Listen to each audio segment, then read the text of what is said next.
Which one is it? The desk. There we go. Doing more Fusion 360 today. Wow. How's everybody doing? How are my cameras doing? I think I left OBS open. Boy, happy new year. How's everybody doing today? I got to race this thing around. It is fast. It is unreasonably fast. Oh, this is the new glass for my cell phone. I don't know if I'm going to subject you guys to that one. We've done phone repair before. It's usually in service of my own personal phone, getting it running.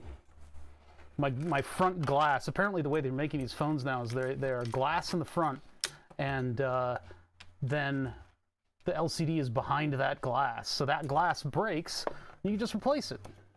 But it's glued down. It's got like a layer of glue. Why do I have... What are these in here? This should be the kit of tools that I would need to replace the glass. But what they showed on the video that I saw was using a wire and pulling a wire back and forth. I have a Pixel 6. I got it because I upgraded to the Omnipod pump system, the insulin pump system, and that means that my phone is now fully integrated with the Omnipod, so that it's controlling the Omnipod, and then Android Automatic Pancreas System, the application, is coordinating with the glucose sensor that I have in order to loop everything together. And since it's a third-party program, I can be aggressive with the settings on it, which I need to be because I'm a giant fat ass and insulin doesn't work on my body. So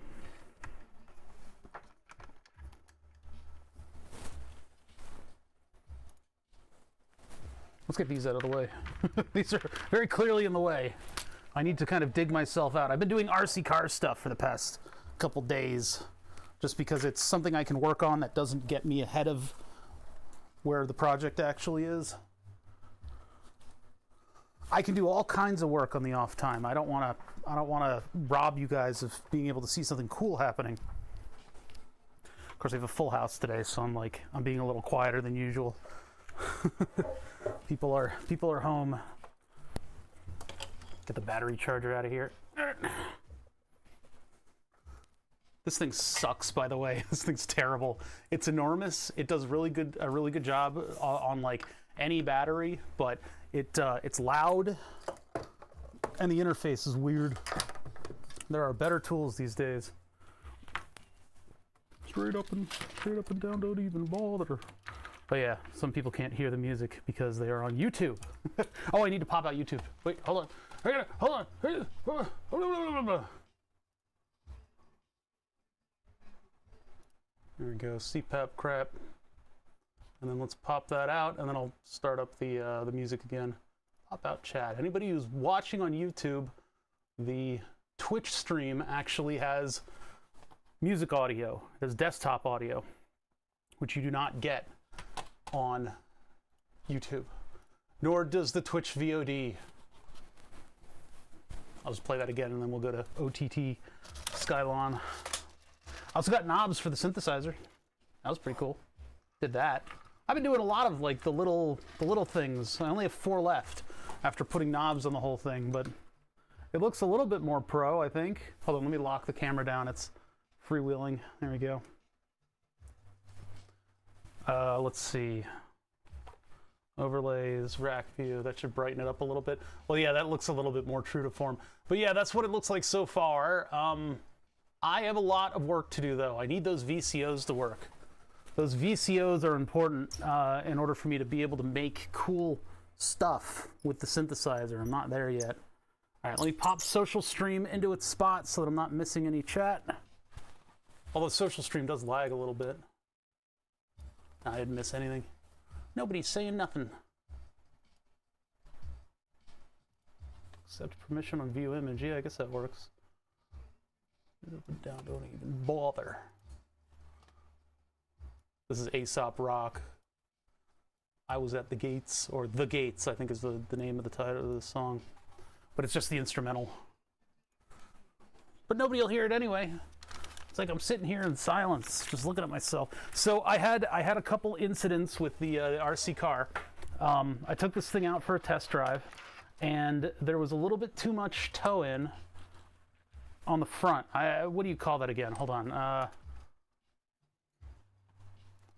Let's see. Hold up. Let me get a research web page here. All the way over there, and then it's like car adjustments. No. I want car wheel adjustments. Haggerty. There we go. Those are the terms. These aren't the terms. What the? Yeah, camber caster and toe in, but I don't know. What does that even mean? The worst. There we go. Toe in, toe out. Positive and negative caster. Positive and negative camber. So right now I have negative camber and there was a little bit of toe in, right? So I wasn't able to turn as sharply, but it should have been more stable, but it wasn't. Right now I have it adjusted a little bit so that we've got neutral camber and then or neutral toe in, and then the camber should be neutral. I think it actually might be just crooked. It might just be crooked. I don't know. I think my toe out is a little okay, but this is a fisheye-ish kind of lens, so you can't really trust that. So what I did is I took two rulers and using the shop, these don't wiggle. The steering are very tight, but and align one and then look at where the other one is pointing far out, and it looks relatively. I mean, it looks like they're gonna meet way over like a couple feet to the left. Happy New Year, Bridgewater. Happy New Year. Yeah, so I was racing this thing around in the neighborhood, which, holy crap. So this is the faster of the two motors that I have. The other one is more torquey, and I think it has larger windings, but this one will go faster. Oh boy, does this one go fast. Oh my God. I raced it around a little bit, and then it ate shit and completely broke. But what broke was exactly what I wanted to break. Okay, let me go back to OTT here. The music just stopped again. That Aesop Rock album really kind of gets into my brain. Oh, that was actually a sub. Why doesn't it show up as? I wish those events showed up in my social stream. Yeah, 40 months. Happy New Year with a certain one party. I don't know who that is. But thank you, Bridgewater. I appreciate your continuation of subs. Those are important to me. Syrian music. Oh, that's cool. A lot of bunny emotes. Good. Good. Oh, ukulele girl. Wait, is that what that is? Artist. Ukulele. Ukulele. All right, anyway. I like looking at all the different emotes that are available on Twitch. There's a lot of cool stuff out there. Okay, what was I doing? I was getting OTT rolling here. Where did I have that open? I had an OTT open somewhere. Somewhere in a window. This computer is a mess of open windows. It's an absolute tragedy. Those are the car terms. There's that. There's that window. There's that window. Here's this window. Okay, so maybe I closed it. Maybe I closed it. I could have sworn I saw this window. I know it exists. No, I guess not. Oh, I'm gonna sneeze in just a second here. Oh, you know what? The one I had open. Okay, hopefully I muted that enough so that you guys didn't hear that. Whew.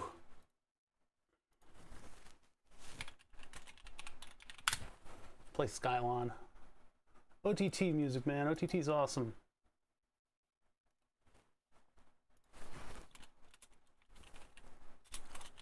You can say that into chat, and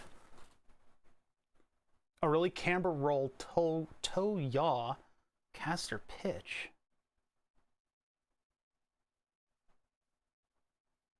Positive camber toe in toe out caster. I don't pitch roll. Yeah, I guess I could see. Yeah, you're right. Yeah, you're right. You're right. I didn't believe you at first. I had my doubts, but that took a little bit of reasoning. It's what axis does that affect? So yeah, I did a bunch of stuff with the RC car. I did a bunch of actual real-world testing, and oh my God. First of all, in order to keep this thing stable at speed, you need to do exponential settings on the steering so that when you're steering it first, it doesn't do much. And when you get to the extremes, that's when it does the full turn. Because at high speeds, you're only using this. You're using a very small amount of steering to affect a lot of change. I also had to do, this looks really toe-outy, but if I go there, it looks different than when I go here, because it's the lens on the camera. I showed you guys the rulers. Don't believe your eyes. Just believe what the state tells you. I crashed it really hard, and as predicted, the 3D prints were what broke. All of this stuff is metal, but the housing for the differential, the piece back here and in the front, they're almost mirror images of each other. Actually, I think they are. They're a mirror image of each other. I have a couple extras, but this stuff would break, and then I'd have to replace this whole housing. So instead, what broke was my 3D print right here, and unfortunately, one of my differential pieces broke as well because of the metal axles, which is unfortunate because those differentials are, first of all, hard to get to. Second of all, not cheap. I think they were 20 bucks for the two of them. The slipping diffs, though, help keep me out of trouble. Accelerometers, I don't think there is one. It would be nice to get a like a readout. I know some of the newer RC car stuff, you can get telemetry coming back, which would probably give you like stats for acceleration and stuff, which would be really cool to have. Just for the sake of science. It's like, how many G's am I pulling on this turn? But this has a gyroscope right here. That's the radio, and then the motor controller's underneath it. I wanted to put them all in a little 3D printed area that I could snap them into place with, but I decided to just go for it and just use VHB tape, foam tape, to attach everything. Yeah, you could tune the turn. You could have it do a feedback system with the remote. Oh my God, that's getting a little crazy. It's totally doable though. The gyro, unfortunately, was a source of big confusion when I was racing this thing yesterday. The settings on the gyro are, what do they call it? They called it, what is it, forward, off, and then stabilize. So with this thing in the center position, apparently if you don't hook up the channel 3, which is the on-off channel for this thing, if you don't hook that up, then this is a setting. This is an analog setting. But if you do hook it up, which is what I have, then this is just a switch. So in the center position, it'll turn the gyro off. In the forward position, it will, I guess, try to destabilize and drift. And in the rear setting, it'll try to damp. So it'll try to keep the slide from happening. So if it goes one way, it'll try to correct it and keep from sliding. There is a collision right there. I don't know what to do about that. I don't know if that's this thing loosening itself. I wonder if I can give that like half a turn and that won't collide. That's the thing. I don't know what the top speed is because it's scary as shit.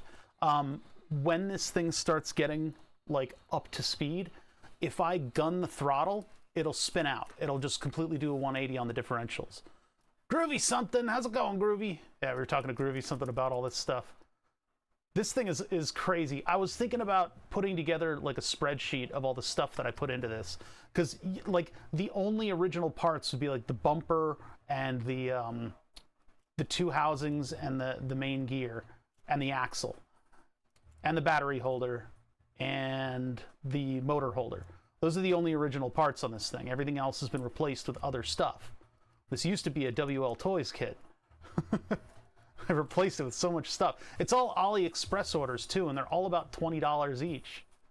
So, and then 2-cell drone battery. I do need to wire up the switch still. I just have this sort of zip tied here as sort of a top thing. But like when this thing starts getting up to speed, it starts kind of being on glass.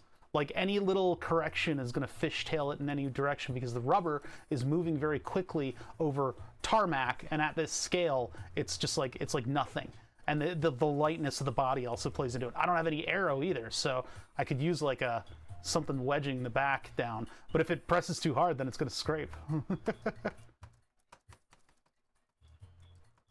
Sell replacement parts. I should sell this as like the bother kit, the ankle destroyer. There are radios now that incorporate the gyro, so I could get something like of a similar size to the motor controller and just have two things stacked.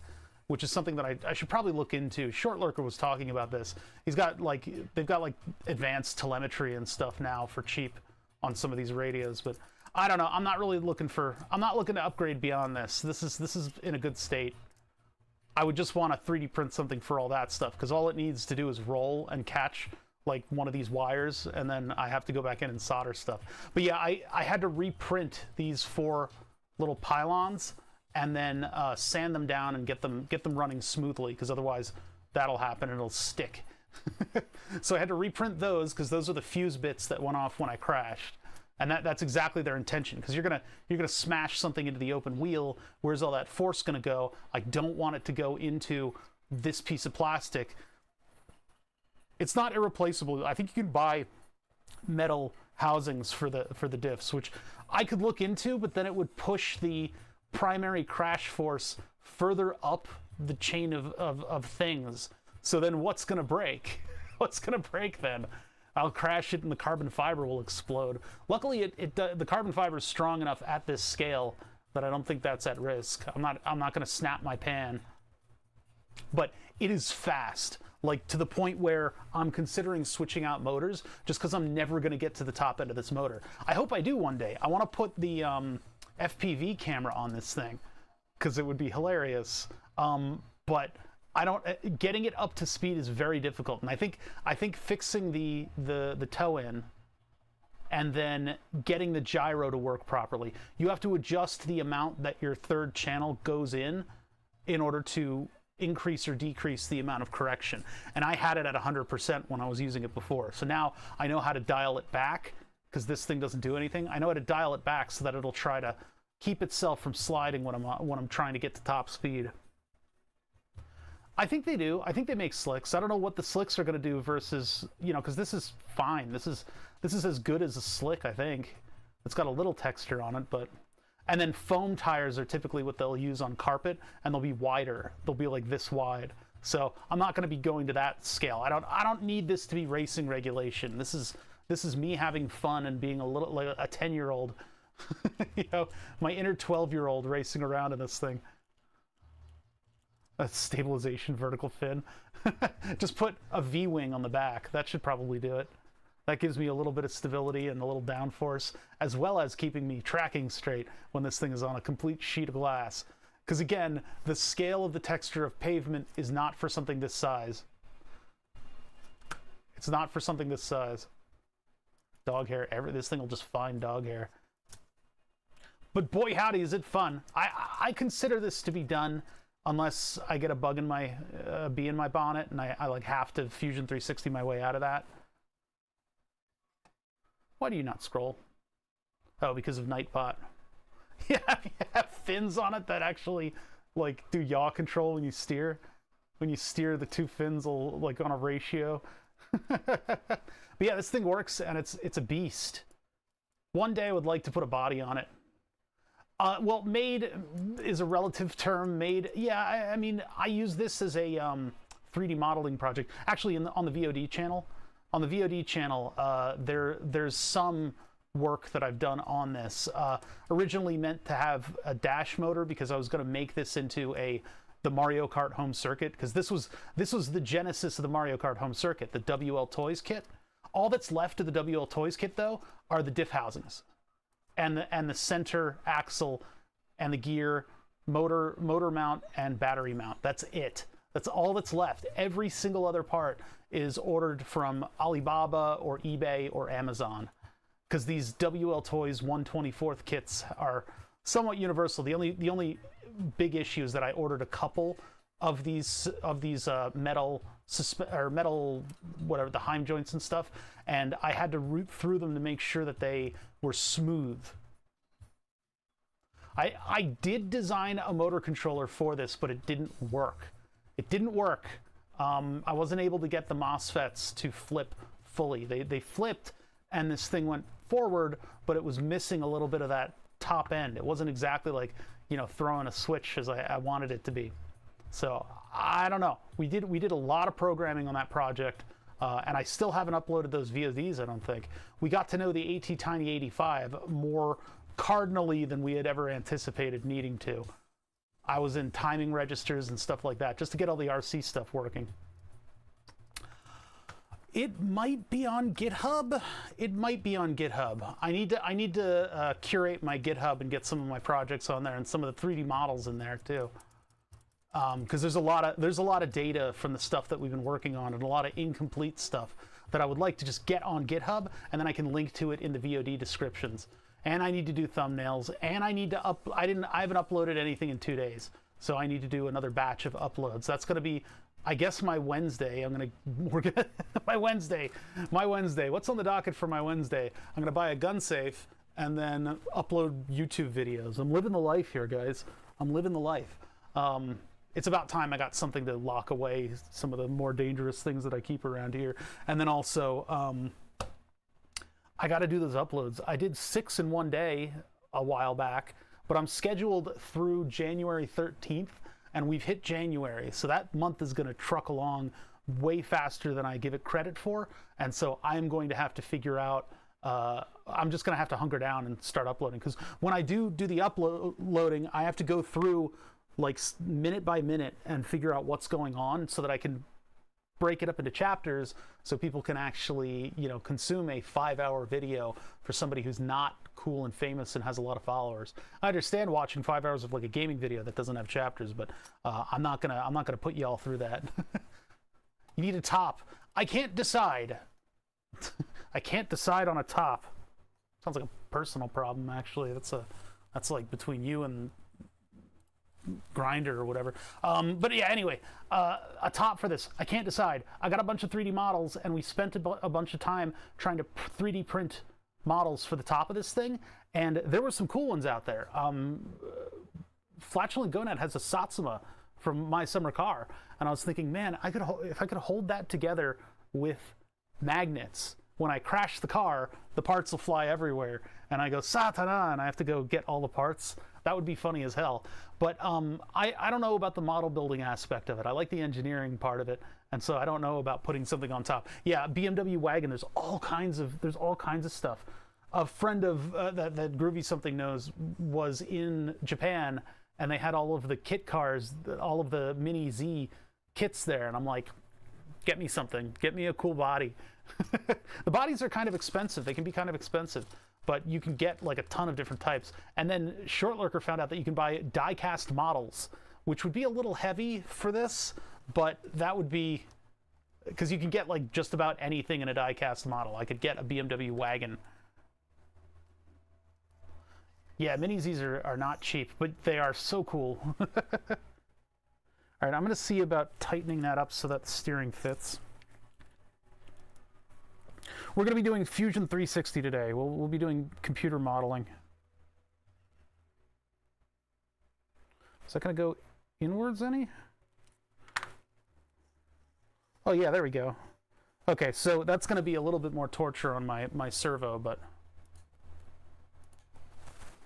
a little bit more torture on the servo, but it'll at least clearance. There's just, hair is going to be everywhere. Just don't worry about it. So I added lock nuts in order to stabilize the joints on the ends here, but they started to collide with the steering arm. But now that barely clearances, that barely does it. And I need this, otherwise my servo will explode on a crash.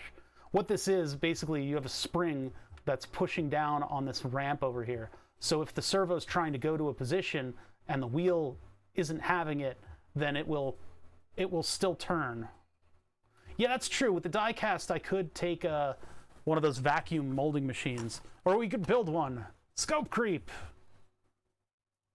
Now with scope creep, my mouse is greasy. That's disgusting. Hold on one sec. I'm disgusted. This is nasty. What are you, nasty? You nasty. Oh, it's plugged into the wrong thing. Oh no, it's supposed to be plugged into there.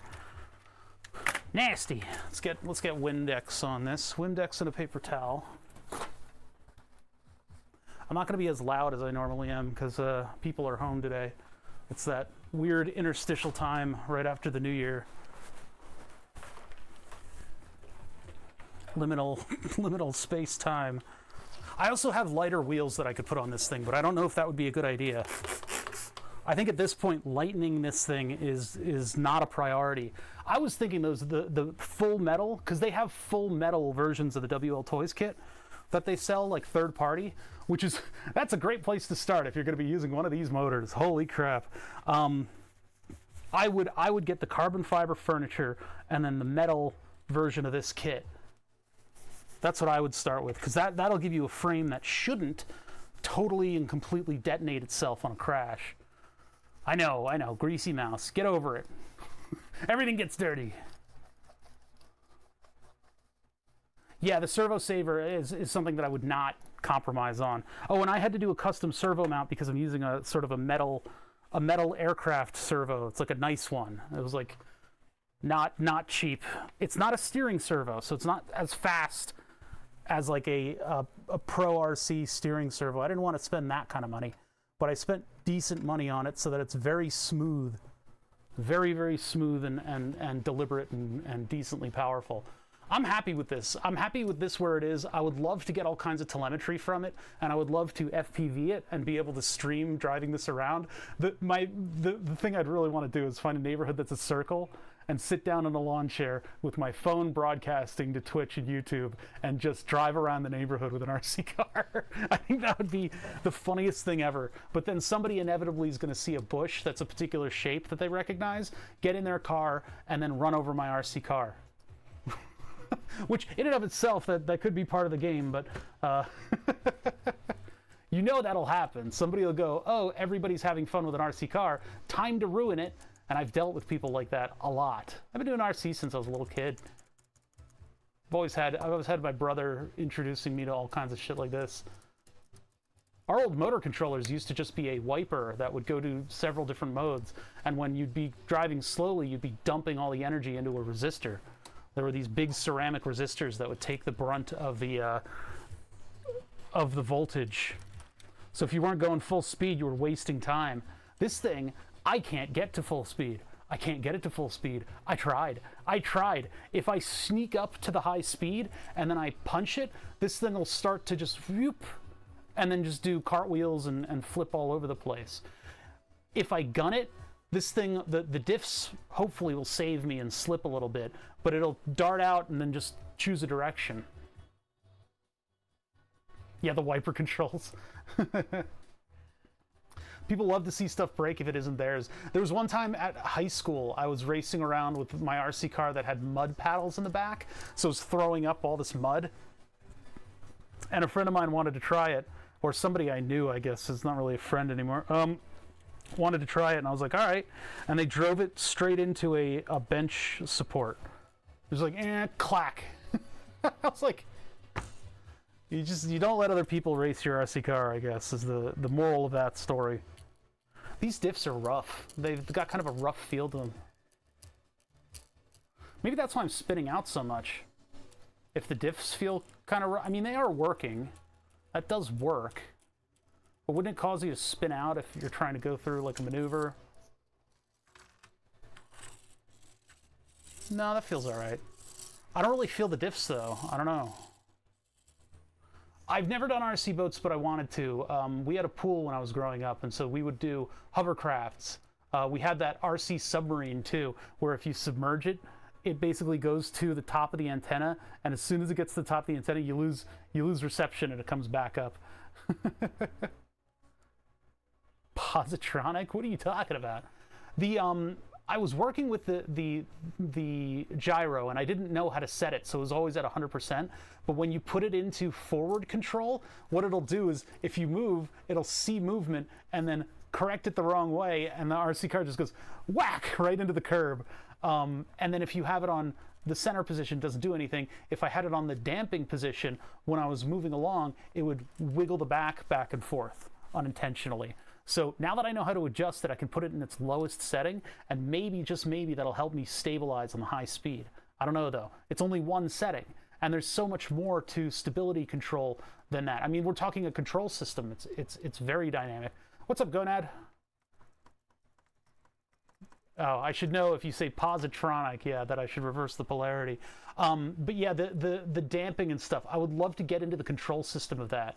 Because, I mean, if this thing had any sense of speed, which an accelerometer is not a great sense of speed. It can give you an idea, though. You can do some inertial, like sensing of how fast you're going, and then you could maybe change the amount of control. Love to build a wired RC sub. I wanted to do that as like a capstone project in college. I was like, we could use a fiber optic cable to go underwater, and that. I didn't end up doing that. I did a professor's project instead of my own. Wait, what happened there? Something just... Oh no, never mind. I guess I was pushing it in a way that it didn't like. Look at that. The suspension doesn't do anything if I press it right here. What? What the heck? Is this getting caught? Oh yeah, it's the shock gets caught. The rod of it. This is a little bit of wiggle room. I had to, so after the first crash, I had to reprint. I printed a whole bunch of these little guys. These little guys are kind of important. Those are my fuse. So when I crash into something at 100,000 miles an hour, like 100 miles per hour, actual speed, like human speed, then it'll just, this'll cave and all my metal parts stay unbent. And the parts that I only have a couple of don't end up breaking. If I do end up snapping one of the arms of this thing, I'm gonna get the metal one. I'm just gonna get the metal one because this thing is already fast. If I add weight in metal, it's not really gonna matter that much. That's what I mean. The dynamic stability control in my BMW was exactly that. Oh yeah, I guess I didn't put up start soon. Oh my god. When we get to computer modeling is when the stream starts. Just so you know. Oh, and where are you guys? Wait, is that actually showing up? I know it's showing up on that page, so maybe it's just my aggressive or non-aggressive. Oh yeah, it is showing up. Okay, cool. I guess I need to let it stay up a little longer. Posit traction. Corvette with a limited slip. I did a lot of work with, what is going on? Something is stuck here. What the heck? What is this? This isn't moving up and down. I gotta get to the bottom of this. Hold on. I was saying, I've done a lot of work with the dynamic stability control in my car, in my BMW. And it would be cool to be able to individually brake each wheel and give it some kind of a stability control ability. But I don't really think that's going to happen. That's a lot of hullabaloo. That's a lot of stuff. I think it's locking up on this piece. Why? Why is that locking? Who's locking? Why is it locking? What is locking? Right like that. Oh, okay, it's this thing, yeah. That's not going to do. I mean, I could put one on each side, but then it would collide with this stuff. I need that to not lock up. Maybe I need to get a different one. No, the chassis is not 3D printed. It is 3D modeled, though. I made a complete, extensive model of this entire chassis, just so that I could design parts. And the only part that I ended up designing is this piece right here. These little brackets that translate the motion from vertical to horizontal. Now I could put the shock mount on the top, and then what would it be doing? It would be, instead of forcing it like that, it would be forcing it like that. Wait a minute. See, I didn't exactly linearize the motion here, and that's why this is binding up here.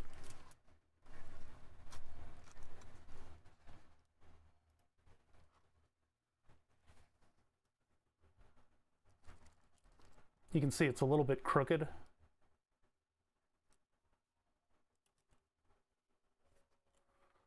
Yeah, those are the only 3D printed part in this. The rest I trusted to metal. I don't know if there's a metal differential because I've broken one of these. These differentials allow me to set a slip on them, which is important to keep this thing from going absolutely psycho. The only problem with all these little RC shocks is they all bind. They just bind. This thing is hitting something internal there, and all the ones that I've tried bind. These are the nicest ones.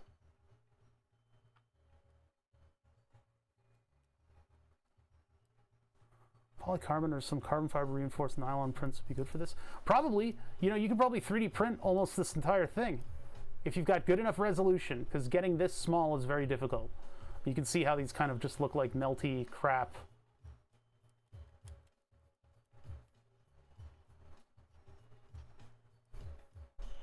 There are 1/24th chassis though on like Thingiverse. You can download them.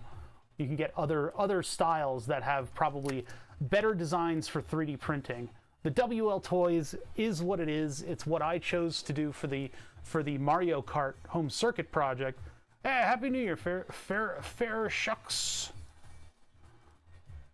I never know if I'm saying something weird in another language when these names pop up. I think fair shucks is okay, but rear's fine. The front has this binding issue.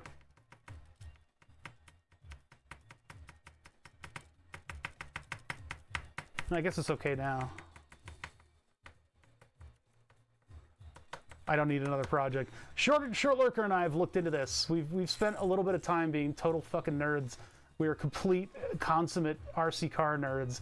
I like RC cars. I think they're a lot of fun. They can get kind of expensive, but when like there's a zen to having crashed and coming back and assessing the damage and then swapping out the tiny little parts and making sure everything's tuned properly, etc. I'm limited in my tuning though. I can move those, but I don't think, because none of this stuff is reverse threaded, right? This is all forward thread, and so that means that I can't like twist it and move it in and out a little bit. Plus there's so much wiggle room. Like I need to find a different bearing or something for this. I need to figure out how to stabilize that, and it might mean getting the metal one of these and then printing the this part and sanding it, or figuring out a different suspension dynamic. I could tie, if I could do one of those twisting rings that has the shock that's in here. Hold on, I want to look at that. This is where we start. Oh, oh my God, it's the sun. Dear God, what have we done to deserve this?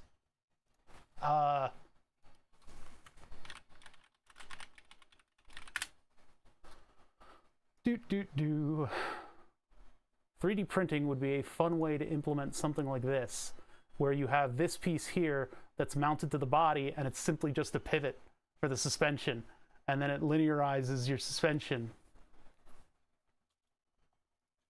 So if I put the shocks here, or possibly flat onto this bar, have them go this way to the bar, and then somewhere back here, I would need to make a little pivot. I don't know how I'd do that. That would be really cool, though. That would be something else. I've got all kinds of the parts, but the thing is, like, at this scale, you don't even need a suspension. Like, I don't know how much the suspension is really doing at this scale. Especially if you're racing on carpets, which is what 1/24th is really for. But I got all these different suspension parts just to try to find something that works well. These are the biggest ripoff, these ones. And these are just springs. There's no damping in these things. I guess I could fill this with oil, but I don't think that'll do anything but have oil leak all over the place. Like if I put like grease in there, I don't think it's gonna do anything.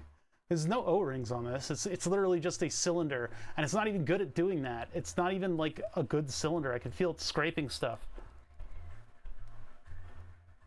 All this is a spring that's supposed to look like a suspension component. That's sort of the disconnect at this scale, is that a lot of this stuff doesn't matter. When you get to like 1/10 scale, yeah, having damped shocks and stuff is a big deal, because like, you know, the variances in the tarmac will cause your suspension to get a little workout, and you've got it damped, then you're gonna get better grip.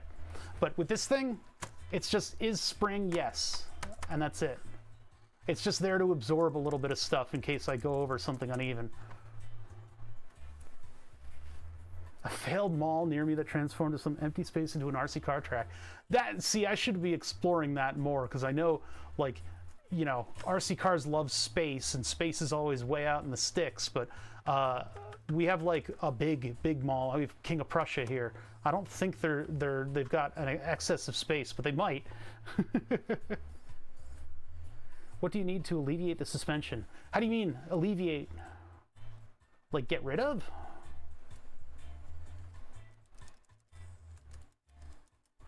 Because I mean, if you just had solid axles on this thing, it would be perfectly fine. Actually, some of the versions of the Mini Z have the entire rear is that whole rear is the suspension. It's its own mechanism, and then the front has independent fronts. But I like tying them together with a single spring, and that way, if you're going around a turn, it'll sort of strengthen that spring over there. Like I don't know. I feel like it has some dynamic when this thing goes around turns. And it makes it lighter, yeah. Oh, how can you make the suspension lighter? You can put in plastic. That'd be the only way to do it, is to use plastic. But this is, I think the WL Toys, no, that's not. I think the metal parts are meant for like a truck chassis, where you'd have a little bit more suspension room and stuff. But this thing as it exists right now, I've been racing around the neighborhood with it, and well, racing around the little cul-de-sac here, and it is fast. Like, unreasonably fast. I've got it tuned a little bit more now, and I'm excited to take it out again later on. By the way, you guys are looking at it fisheye, so my suspension dynamics change depending on what side of the screen it's on. Here's toe out, and here's toe in. Toe out, toe in. I mean, you know, this is already enough carbon fiber. Listen, this thing has no trouble getting out of its own way. The professional ones are subject to all kinds of rules and stuff, but they're mostly like plastic and metal, and then they've got the body over it that gives it a little bit of downforce, and they got the wider wheels, and they rip around a track. But those kinds of speeds I'm seeing in this thing, it's crazy. Yeah, I guess dynamic suspension. I don't know, where did I see this? I saw I think a Formula SAE team using this. And so I was like, I can do that. I can do that. Well, it's more like toe out on whichever side of the camera you're on.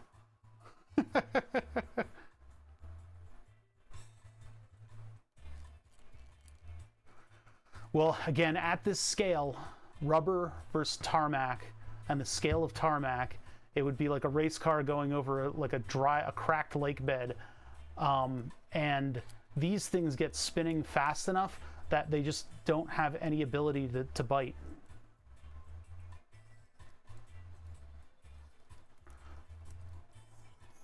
Yeah, toe out on turn because of the, well, depending on the struts, but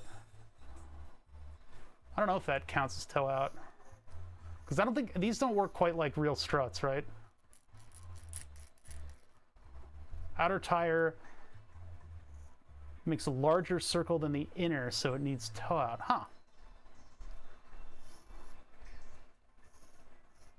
Yeah, I don't know. Either way, I'm just getting down to where this thing is going to be frightening. But I don't really have the right wheels for. Actually, I've got a bunch of wheels, but I don't like thin wheels. I don't think are really going to do anything for me. I think that'll just send this thing into orbit. These are the ones that come with the WL Toys. I've got a different set of drift wheels that came with the thing, and these are the stock ones. And then I've got all of the 3D printed wheels that I made. Where are those? I got all kinds of different rims for the 3D printed wheels. I don't know if lighter wheels would really benefit me though. I think it would just break grip a lot easier. I got all kinds of, got my fancy BMW rims. But these are plastic, so if I wanted to drift indoors, I'd put these on. I put a lot of work into making it look right, yeah. They look good from the distance that you're at right now.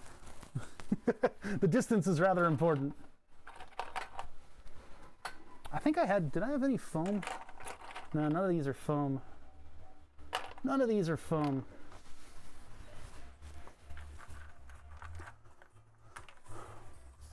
I mean, these are maybe off-road wheels, but possibly.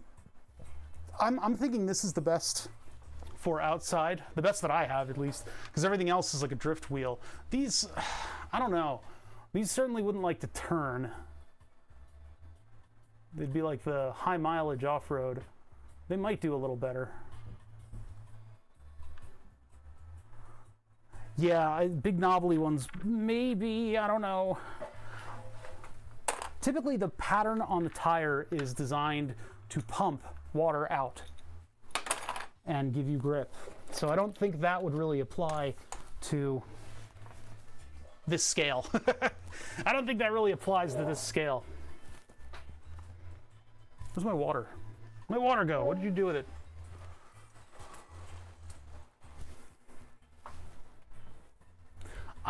The biggest thing that I can improve right now is getting all those electronics into a little bin that sits over the servo. So one of the tasks that I have is opening up Fusion and modeling the motor controller so I know the size of the boards.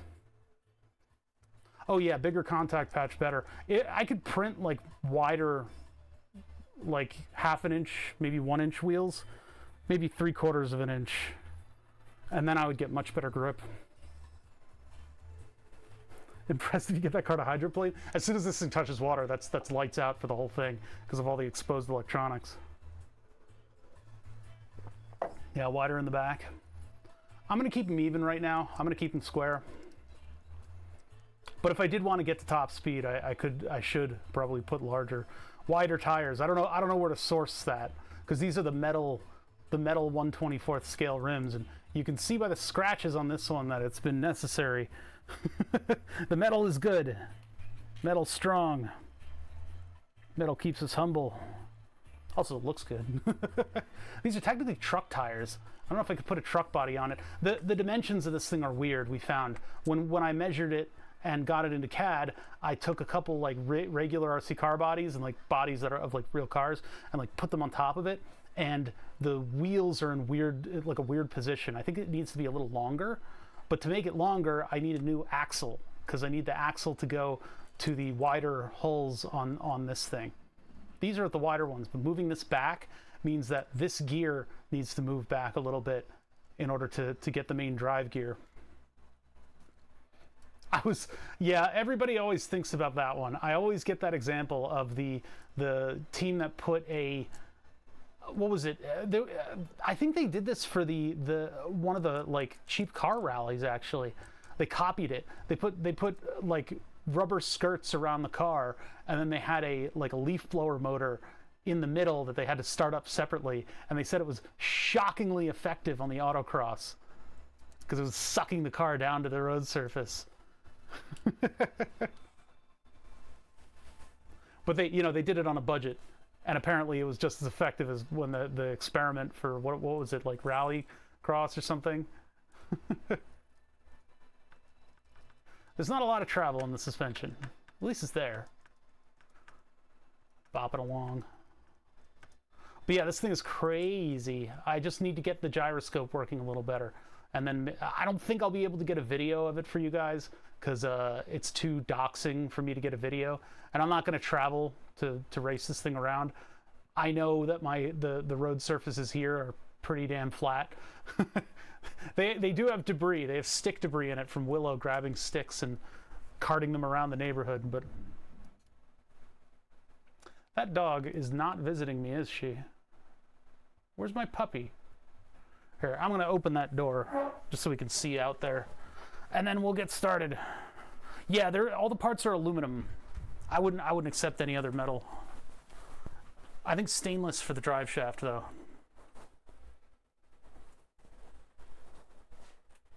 I have a whole second model kit, too. As well as a Mario Kart home circuit, which I could use to... we could get one of the 3-phase... Actually, I could get all the RC stuff, and I could probably put it inside of this housing. I do have a straight axle, too. And if we could get that in there, then we could use the DOS Micro stuff and a 2-cell controller, and then this could be a ridiculously fast Mario Kart home circuit. Would you take titanium? Actually, the drive shaft that I have a solid axle in the RC car stuff, and it has a titanium drive shaft, which is crazy. I mean, it's what price are you going to pay? And RC car enthusiasts are apparently loaded with money. Where's that axle? Hold on, let me find it. Let me back that axe up.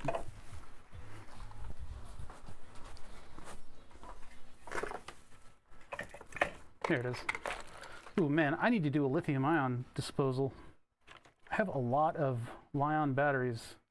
I wonder if these wheels would do better. I should probably try these wheels. These are from the second kit that I bought. They're not glued on. I wonder if these would do better. On the road surface? They might. What's up, Paul Barrier? Oh, that's like an amalgamation of two people that I know. This is a titanium axle, titanium differential drive axle. I don't know. This is a body that Short Lurker designed. It's a slightly different philosophy, and of course, since it's 3D printed, it's very flexible. But this is the suspension up here. I tried to do a DIY thing with a brass tube, and it just didn't quite work. But I think that's common knowledge. Yeah, I think that's common knowledge that titanium is difficult to work with. But yeah, this is like a really nice diff. And it would be kind of interesting to utilize it in the Mario Kart home circuit. It's not quite long enough though. I need an extension on it.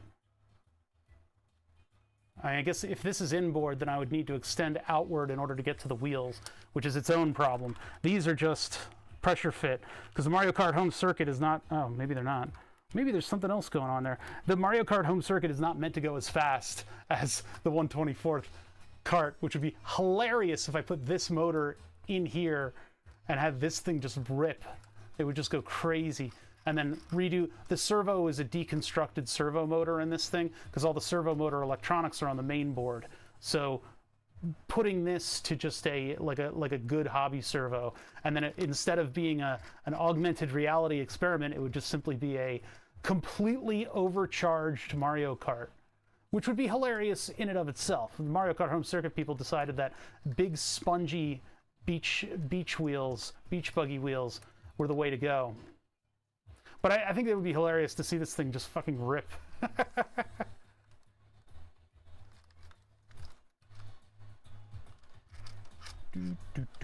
Yeah, we're listening to OTT Skylon. And of course, you can only hear that on Twitch, because Twitch is just weird about that kind of stuff. The tire is the suspension. Yeah, you're correct. You are correct, sir. I kind of want to try these. I'm going to get these off of here. I've got two of this particular RC car kit, and of course a bunch of 1/24th parts, because, you know, Shorty and I were working on all kinds of different ideas at the time. This needs like something to stabilize it, and then having the battery down low and everything gives it that extra like oomph. I could also try these outside, but I kind of know how these are just fancier looking. They're lighter. I don't know why 3D printed wheels are apparently banned in racing.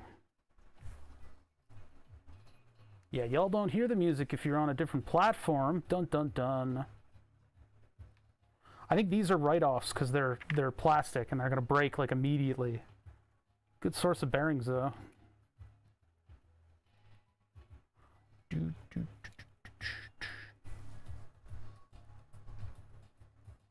Is this Weha?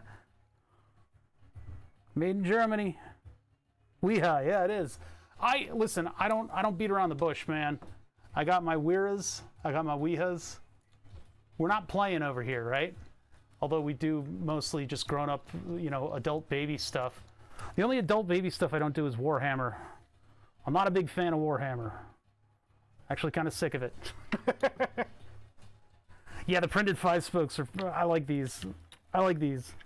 They're Volvo inspired. I kind of want to put them on this, but I don't think they'll be able to handle it. I think if I crash, it'll explode. Did I just totally alienate you by saying I don't like Warhammer? We don't gotta like the same stuff. That stuff has reached 100% internet saturation, so. The trifecta? You best believe it. You best believe it. Here we go. And on to Poland. Yeah, well, so, yeah. All the good stuff. Wog! God damn it.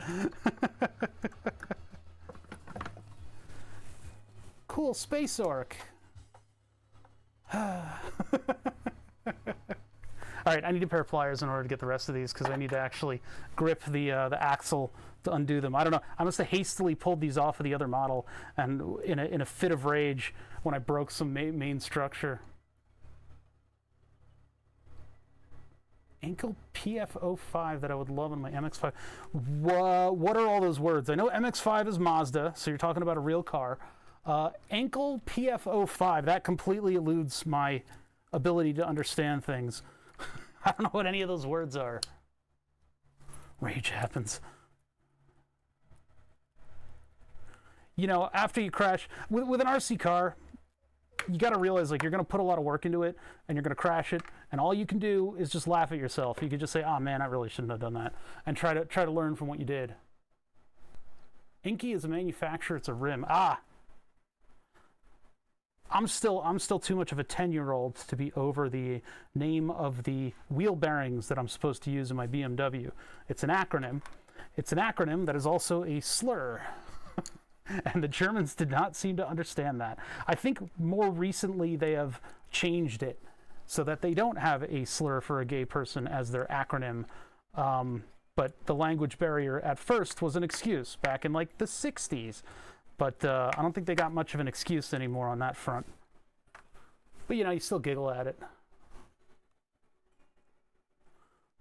No, it's the one that I will not say, not fuck. Fuck is something that I say constantly on this stream. Acro slur is the new hotness. God damn it. The internet's always going to be a little bit edgy, and I'll always laugh at it, but I will not participate.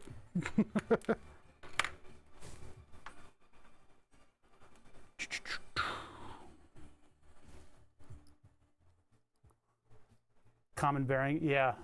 Toot is illegal. Only on Rabaz's stream, and we have no idea why. We don't know why. All of the best Rabaz scholars don't know the answer to the question of why is toot illegal? What kind of keyboard? Oh god, this is some crap off of Amazon. This is a Drivo. The one that I typically use is a code 10 keyless, but I had the audacity to spill a drop of water on it. The one that I was using on the stream computer, and I pay the price for that. It now is non-functional. I need to clean it out.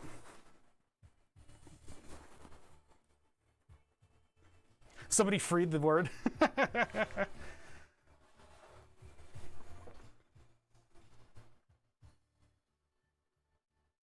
All right, let's see.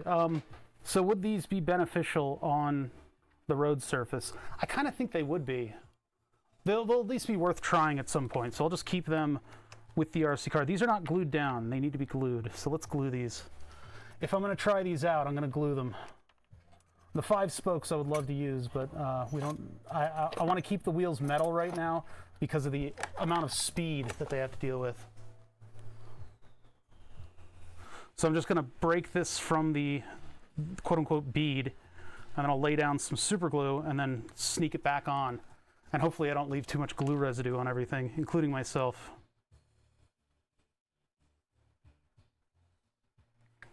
Because otherwise it will just spin.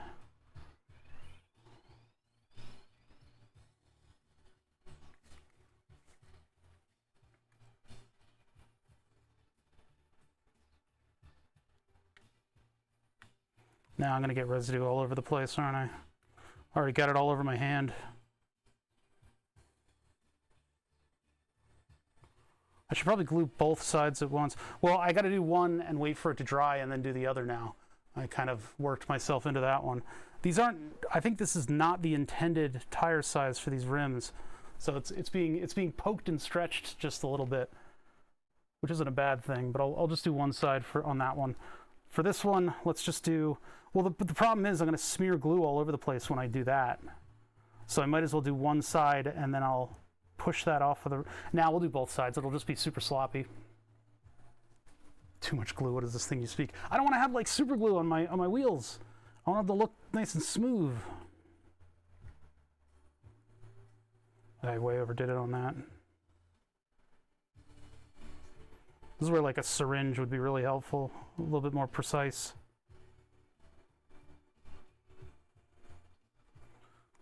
Yeah, we're just hanging out right now, and then we're going to start doing the 3D modeling in just a minute, which is modeling the fan housing, and I'll show you guys where we are with that. RC car is a side project that we've done a little bit on, but it's something that went too far. It went a little too far in a few places. It got a little too extensive, and then I just turned it into building a normal RC car, and then, yeah. Oh, that was really sloppy. That was really bad. It's just glue everywhere. At least I know they won't spin on the rim. I got super glue on my hands.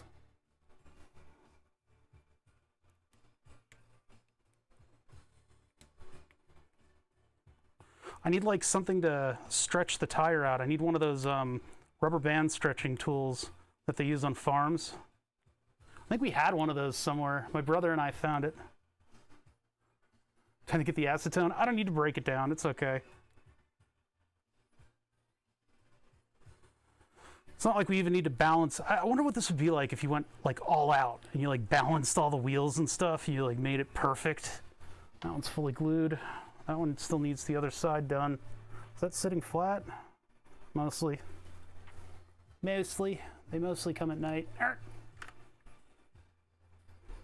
Yeah, they don't leave you with a lot here. These are solid rubber. And it's going on a rim it's not supposed to go on, so only too much when your fingers are stuck together. This stuff is the gel control super glue, cyanoacrylate with some kind of a gelling agent on it. And something about it, like I've tried to close wounds with this stuff before, and it's just not happening. The wound will just pop open again after a little bit. So it's, while you do get little pieces of solid cyanoacrylate on your fingers, it'll all drop off in like no time. It's not that bad. Whoa there, buddy. Let's keep it nice and easy. Yeah, so this started as a pandemic project where I was going to take Mario Kart Home Circuit and super duper overcharge it by cheating, by adding like a better motor or a suspension or a differential to the Mario Kart Home Circuit, enabling it to be cheaty within the means, within the game, with the augmented reality still functioning. But I didn't strike while the anvil was hot, and things got a little out of hand, and I got too engineering with it. I should have been more hobbyist with it and just did quick and easy, just get the thing done, because I was going to send it to Djibouti show, and they would have done a number on it, done a couple races, and then I would have better contacts with Djibouti show. Louis still raids every now and then, and that's really cool, but other than that, I don't really have much contact with them. I should have milked that contact while I had the chance. Get it all nice and milky.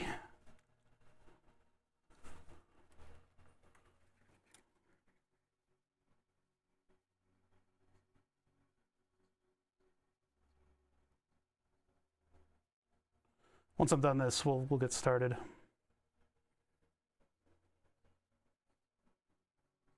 We'll get started. We'll try to do some cool stuff today. We got a 3D print to get going. And then we can try to attach the hardware to the printer. See if we can get that functioning. I could wheel the printer over. The gluing needs to happen because the RC car is so powerful that it will just spin the rims inside of the rubber, which is hilarious, but it's also not the desired outcome. Tried it once. I didn't want to dry like the usual thin stuff. Yeah. The gel, I like the gel. We don't gotta like the same stuff. I guess the liquid would be better for this application because I could just get it into the seam and it would just kind of run through the seam. I think I just glued the inside of my nail. Bead locks? What is that? Yeah, I don't know. I need slicks, but rubber is probably a bad choice of material for this. You know what? That wheel is just going to be a pariah. I can't really move it now. Maybe I can glue it in one or two spots. Yeah, that's what I can do.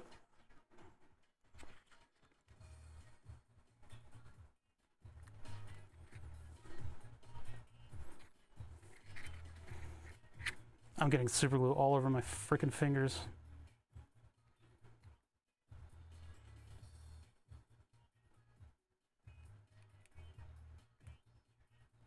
There, that should keep that on there.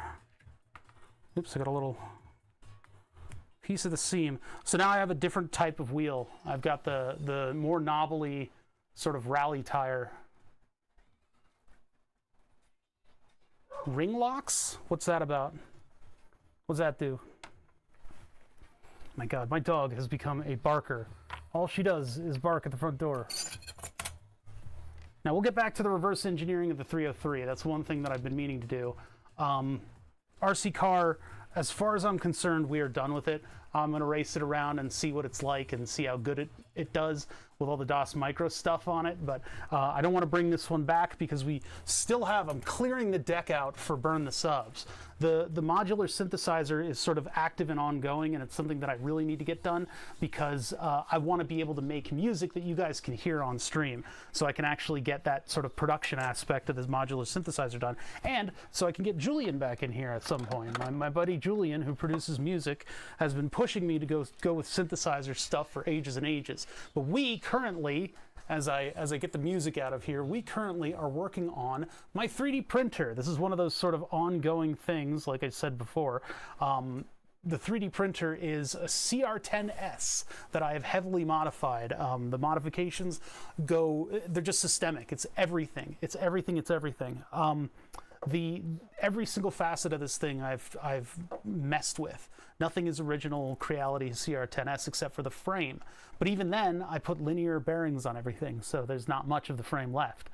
We 3D printed all of the connecting tissue, and I took some industrial parts from like an estate sale. This guy definitely worked for Pico Energy because there was a label on one of the things that said Pico Energy on it, and he had a bunch of very nice industrial stuff. Estate sales are awesome. Like if you find like a fellow hobbyist who has died, I think they would prefer that you absorb them and you take their inventory and all their legendary gear and then use it for your own nefarious, designs.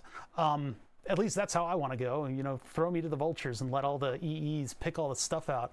But anyway, I don't care. I'm dead.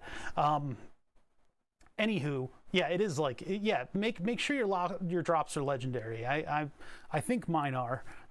I think I've got some legendary gear here. Osmosis the hobbyist way. Yeah, I hope that happens when I finally die at the hands of a robot arm. I will one day let this streaming crap get to my head, and I will buy a full-sized robot arm secondhand at an auction, and that will be the way that I die. I already know this. This is just my fate. I'm like Captain Pike. I've got premonitions of my death. That's how I die, and it'll be on air. It'll be on Twitch. But my hope is that my stuff gets absorbed back into the community and furthers people's other evil. I hope it furthers evil in the realm of reverse engineering and electronics. My hands are covered in super glue because we're finishing up the RC car project. That's at a point where I'm tuning it. The synthesizer, we're still reverse engineering Dave's M303. I like to bring that back because that's more of like an academic lesson in reverse engineering. It's something that like we can all share, and it's nice to have the community kind of sort of steer me in the right direction, because I would sit there and scratch my head on like a bomb. I would sit there and go, what the hell are they doing? And then one of my coworkers would be like, oh, that's this, they're doing that. And I'm like, how did you know that? How did you know that? They wouldn't explain that stuff to me. So we're learning a lot about what we're doing, and you guys can sort of I guess springboard off of my 10 years of experience reverse engineering bombs. Wouldn't it be easier to have kills? What are you guys talking about? Safety wire on the tires and all that stuff? You guys have gone in a weird direction. No, with 1/24th RC cars, you either have like a switch on the bottom, or you just have the main battery plug. You just unplug it. I don't know what you thought. And with the tire stuff, it's like barely. Usually, you just have a plastic disc with foam on it. That's what the tire is. And the foam is, of course, glued down. You got to glue it down, otherwise you spin the wheel inside. But what I found with the RC car, now that we've started streaming, what I found with the RC car is it's too fast. I can't get it up to full speed. I've done a little bit of tuning. I neutraled out the toe in, and I think that'll give me a little bit more punch. That'll help me get to full speed. I would like to utilize this differential that I bought, and this is a this is a different style of drive on the 1/24th. What they do is they have the solid axle and then the entire rear motor section is what's sprung, and it's got kind of this weird disc spring thing going on. I don't know what that design is all about. But anyway, let's put this aside. So we got those two projects there.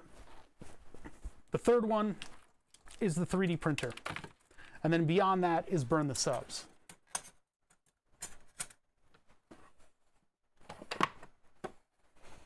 It's got a new big ass robot arm. 300 pounds, stop bidding at 220, went for 225.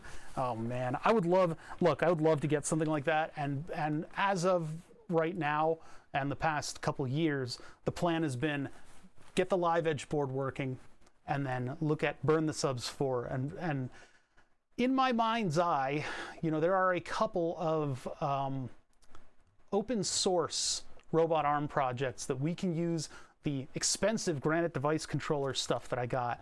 We can use those hobby motors turned into servos, and we can make a DIY robot arm that would probably be primarily 3D printed.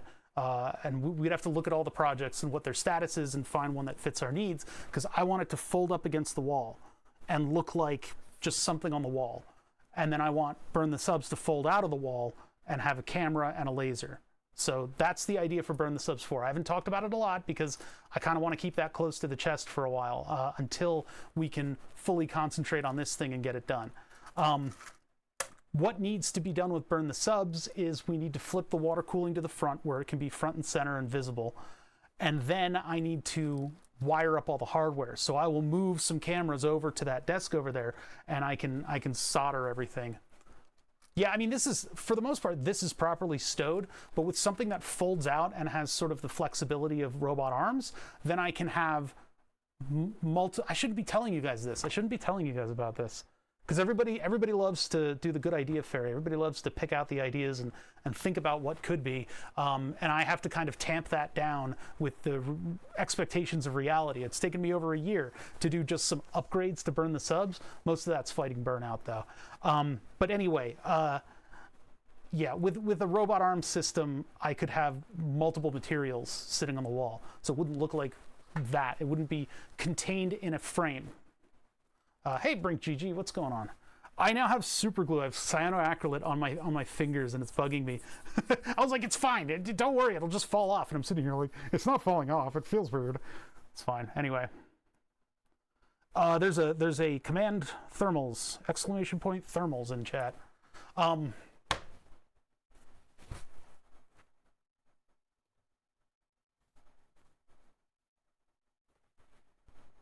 Fusion 360. We got to finish this fan thing. I've been working on this fan thing, and I did a little bit of work. Earlier making the initial housing for this thing. I did a little bit of off-stream work to put this thing together. We have gone through all of these measurements like 100 times. We have tweaked and tuned it. These are a little tight, but it should be okay. This is now completely suspended on flexible rubber, and it connects to the CPAP hose. I made this sort of a two-part Jiminy Jam. So we've got the one little hose adapter, and then this thing slides in with it. Problem is, I did so much iterative design. I have about 6 of these things that I just threw away. I did so much iterative design that in the process of getting all the numbers right, I cracked this ring. I don't think that's going to be a big deal considering the amount of airflow that this thing is able to achieve, but that is the outer shell. Now, anything else that I do with this, maybe include screw holes for each of these so that I could put a little teeny tiny screw into it and put a front face on this thing. Maybe even a back face on it too. I guess I could super glue that back together, but it doesn't really matter. As long as there's a little bit of pressure on this, and that's what's gonna keep it airtight. It doesn't need to be airtight, by the way, it just should be. No, it's a crack on the ring. There's a ring around this piece that helps it seal. That helps you crush the rubber up against something and seal it, which is what I'm using it for. But the crack is on the nylon ring. So I could 3D print another ring, or I could just glue this one back together, or I could just leave it the way it is because it's fine. Yeah, so I think the outer housing is done for now because we're gonna get this. I'm gonna get this to a state where it doesn't have a filter on it or anything. I would love to do like a hexagonal like dome, and then put foam on the inside, but that's too fancy. We keep it a little bit unfancy. we keep it a little bit unfancy here. We just want to get this done. So the next piece of this is to create something that goes down onto the rail, and something that hopefully I can print with this thing on the ground. Otherwise I could make it like its own separate part that bolts in, but it would be better to just make it one big piece, because all we need to do is, I guess, from this surface here up, make something that will be horizontal that I can put a bolt through. And I guess I could make that out of metal too if I really wanted to, but so we need to go to Fusion 360. Oh my God, it's in the wrong window. Let's bring it over to the smaller window. Oh my God, why is it so jerky? You guys getting that low frame rate jerk? I've had Fusion open for a couple days. I wonder if it's getting mad at me. Yeah, this is the part that I had to print. I had to go back into the RC car project. If you guys want to see it, I'm getting distracted by my hobbies, which is something that I do, and I get in trouble at work for it.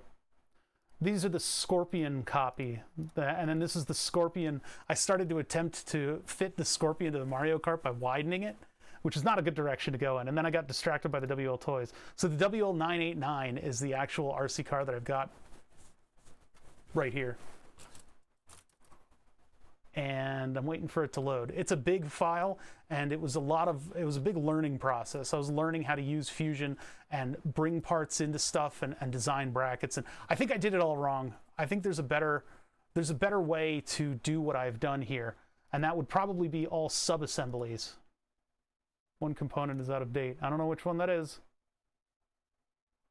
Try to update. Hopefully it doesn't break anything. Hoodies? Wait, what? Is that like a term for a person from the hood? It is a beautiful 3D model. It's actually quite wonderful. I put a lot of work into it. Basically, Short Lurker and I were both... Oh, what happened there? Short Lurker and I were both learning Fusion 360. Oh, wow, that's a mess. Let's not talk about that part. Yeah, it looks like there's some little weirdnesses here and there, but I just kind of put stuff where it kind of should be. I don't have like modeling of the dynamics of this thing. I don't have like, you know, parts aren't hinged. They don't move in conjunction with one another. But we were both learning, you know, the whole Fusion 360 modeling and trying to get everything together. Here is the board that I designed for basically your basic DC motor. Now that I'm using a 3-phase motor, I need to probably put the old bracket in place or design my own. Again, like make this compatible with the 3-phase motor. And then I need to redesign a little bit of this stuff so that it can pinch these circuit boards in place. The radio, the gyroscope, and the motor controller. But the motor controller has different wait. What about many more hours, huh? Oh yeah, many hours, yes. Sorry, it's... I'm like frenetic, and I read the chat from the bottom up by accident, and then I confuse myself. It's a bad habit to be in. Don't be like me. Don't be like Bother. Anyway, so that's just the 3D model that I've been kind of working on. Oh wait, it's in wide mode. I guess that's to fit a body better. But I've been working with this lately. I need to come back to this model and touch it up and, you know, I don't know, do some stuff with it, make sure that I can either fit a body to it or at least just finish off this stuff where I'm mounting all the electronics as compact as possible so that I can survive a high-speed crash. Anyway, I'm not working on this right now. I'm closing this. I'm not even going to save the file. I'm just closing it. Close it. All I needed was to print out one part, and that was this thing. This little weirdo. Which would be great in metal, but I think it would break the differential housing. All right, so anyway, I made a couple things. I did a couple things while we were on break here. While I took more days than I probably should have taken a break from stream. But, you know, it was the holidays. I'm using one spring for both sides of the suspension. Yeah, it's, here, if I just look up, like, where did I see it at first? I don't remember where I saw it. Oop.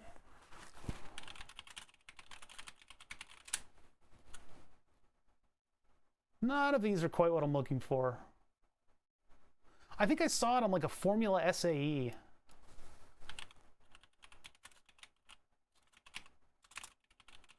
Formula SAE sus.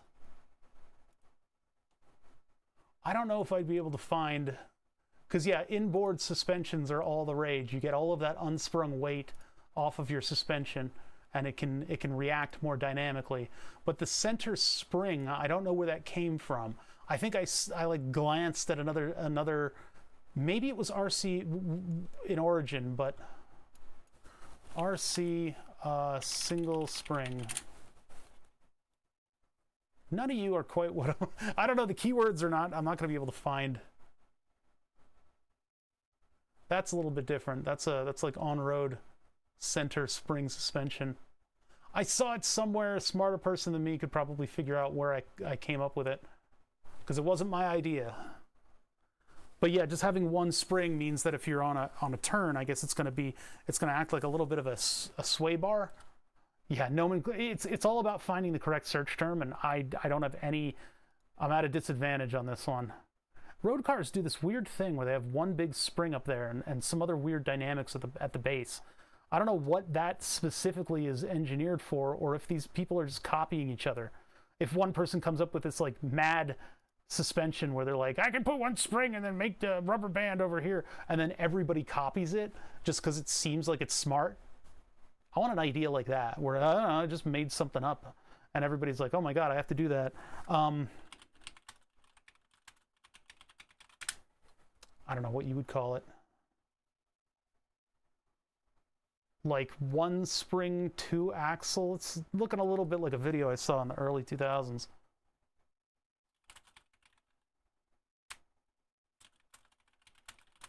No, that's not it.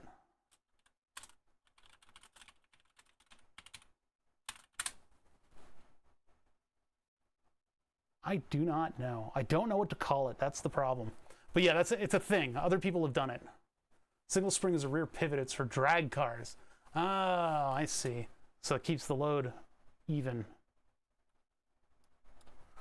C-car suspension. I would love to do the advanced like twisting suspension on an RC car, because it's so unnecessary, but the RC car is like the perfect platform for it because it's funny, and you don't need to spend thousands of dollars to try your idea out. You can just 3D print stuff and it'll be nice and cheap. See, that's cool. I have done some stuff with the ball joints with printing. I tried to print out some of the suspension arms, and nothing really worked quite as well as it should have. I got pretty decent results though. PETG was able to make a bit of a cup. Not much though. All right, we're getting too distracted. People are like, I saw some videos that like got to TikTok recently where somebody was faking having ADHD, and it was like me when I'm ADHD, and this person was like totally cromulent and being like blah blah blah blah blah, and then they go and it's like, that's not ADHD. What you guys just saw was ADHD, where I work on the fan thing a little bit, and I'm like, cool, this is what I'm gonna do.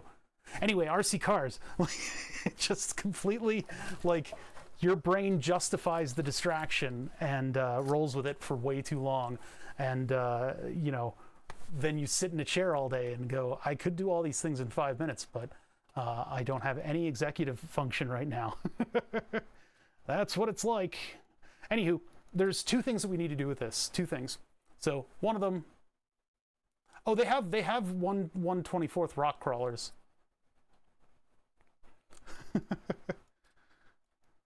I mean, yeah, if we had effortless hovering technology, a lot of stuff would be different.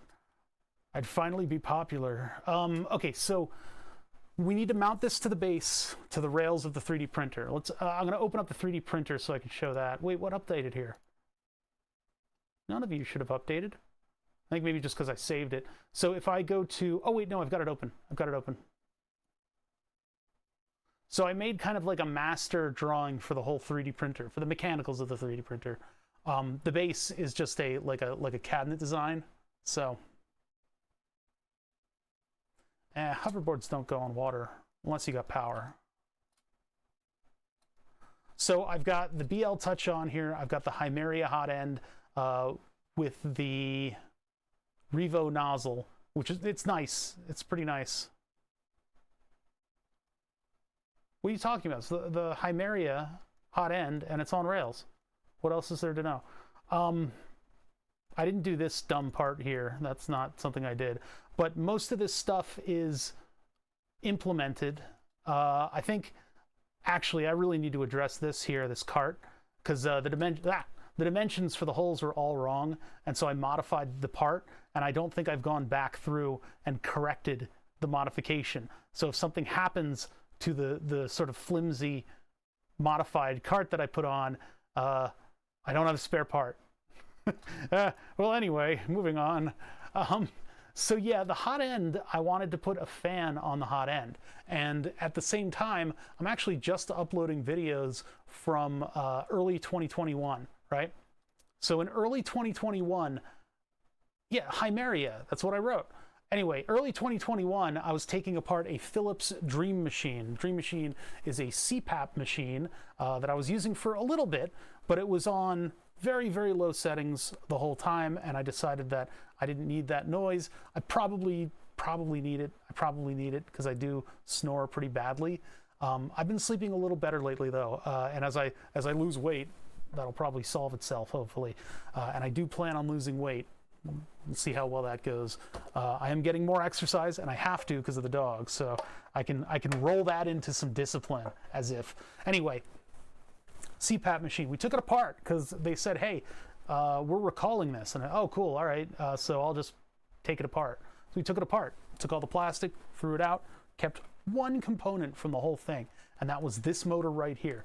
This is a 3-phase blower motor that was good enough for Philips to go, hey, let's put this in your bedroom when you're asleep, right? Because the CPAP machine, the way it works is that it supplements the air going into your lungs. What it's supposed to do is keep positive pressure on your lungs so that the valve at the back of your throat doesn't flip over and you don't burp into your lungs and you don't wake yourself up by choking or just air passageways being cut off.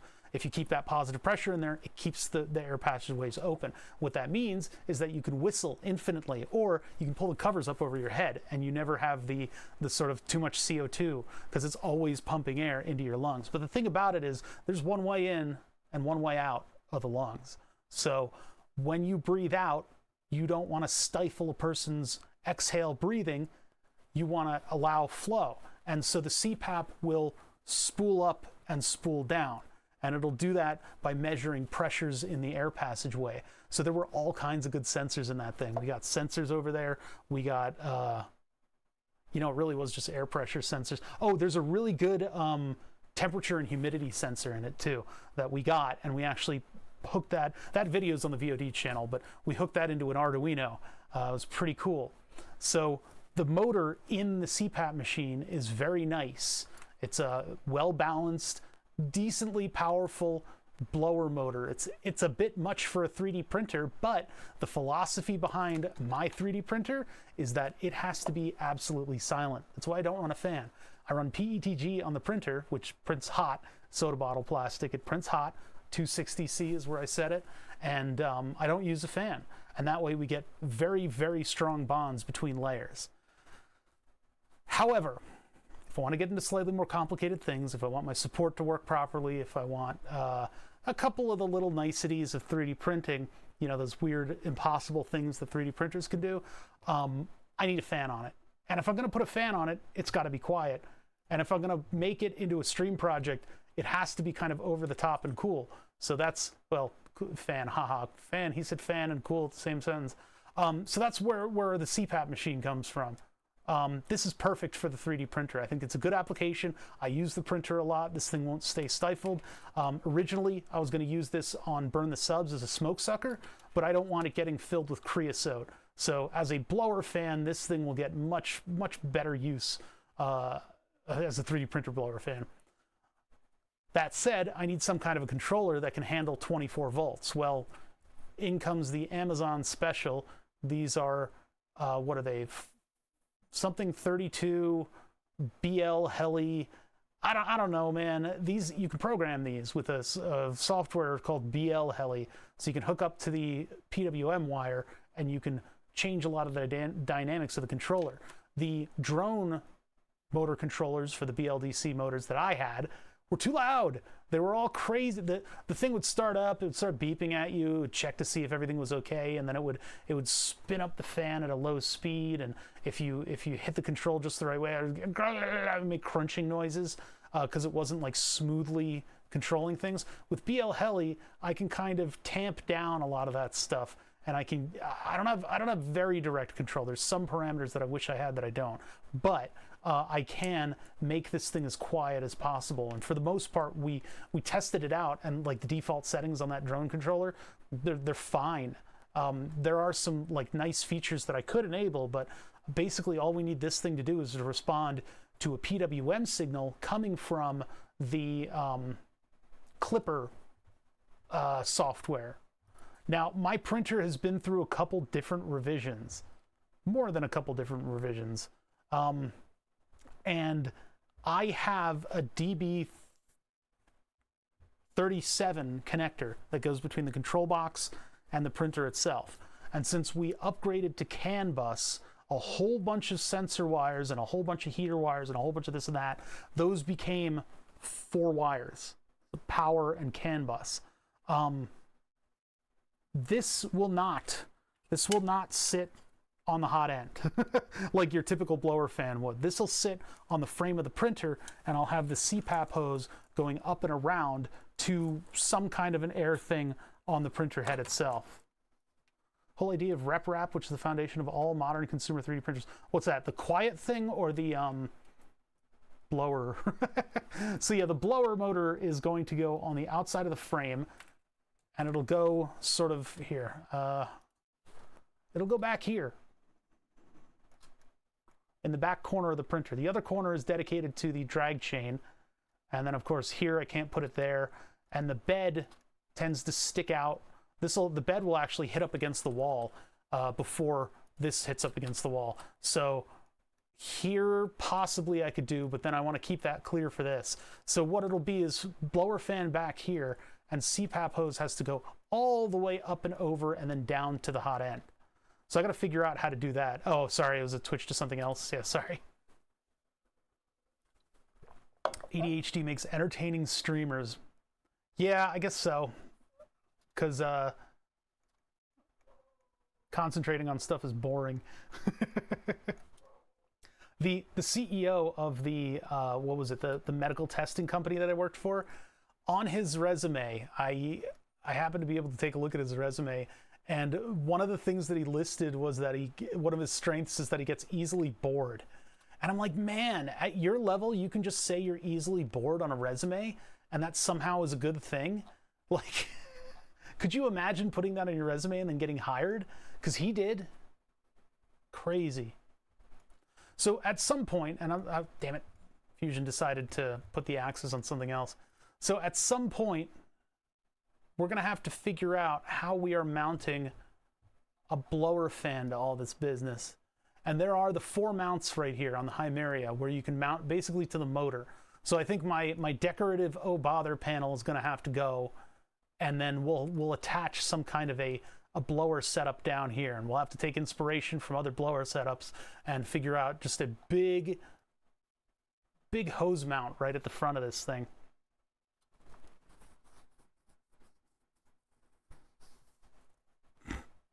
What, all the acronyms for 3D printing? Yeah, everything is its own little world, and if you don't know how to talk the talk, you'll be completely lost. Some people put I ran a WoW guild on a resume. I guess if you're pushing it a little bit, you could consider. Oh, I'm getting water noises from the water cooling over there. Team management and stuff, organization skills. I guess that applies. I couldn't imagine saying, hey, why do you want this data entry position? And go, well, because I get easily bored. I'm great at what you want me to do because I get bored. It was shocking. I guess for a CEO position, that's a totally different animal. I have to move crap in order to get to this reservoir. There's a bubble in the motor line I can see right now. It's making little whoosh noises. So it just needs to be barely topped off. The water cooling isn't really doing much on this computer other than keeping it quiet. It keeps it honest. Oh, that took a lot. Not too much. I don't want it to drip on any of the other equipment below it. It's covered in dust because I can't bother to put the front on this thing. I need to put the front of this cabinet back on because everything inside's getting dusty. It's not a huge dust barrier, but it does help.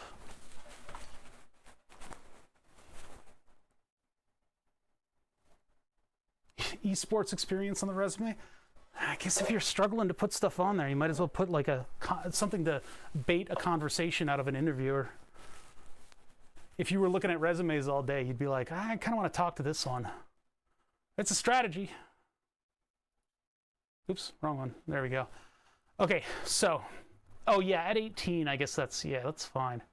I got told that putting my high school on my resume was a little too blue-blooded, and it would be a detriment. Probably should have been a lawyer. one of those blue-bloody kind of jobs. Okay, so here is our model for the fan. Our model for the fan also includes a sketch defining what the rail looks like. Now, the way that I've designed this is wrong. I probably should have made it on an offset plane, and then I could move it around from there. I am assuming that, actually, wait, let me look at this. Yeah, we're dealing with the intake being on the outside.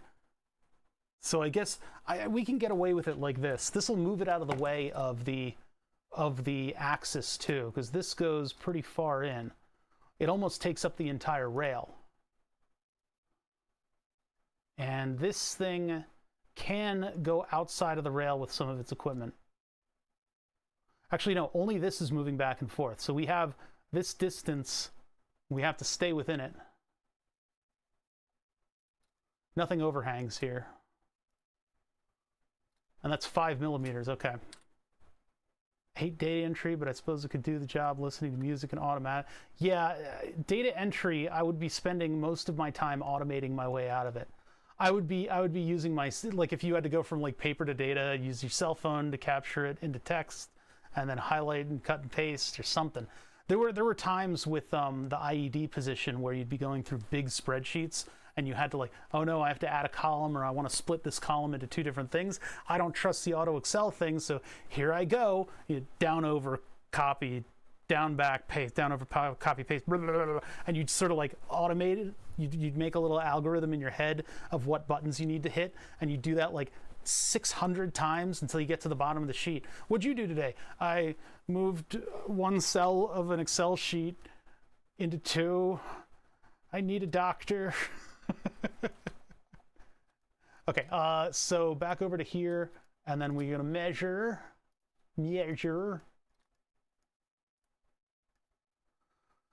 Oh, did I click the wrong, or is that just in line with that plane? I don't think that's in line with that plane. I want to inspect from here to here.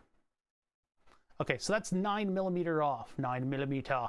And there's a little bit of stuff that sticks out from the back of the fan, but I think we're good on that. Don't tell your boss about the automation tools. Yeah.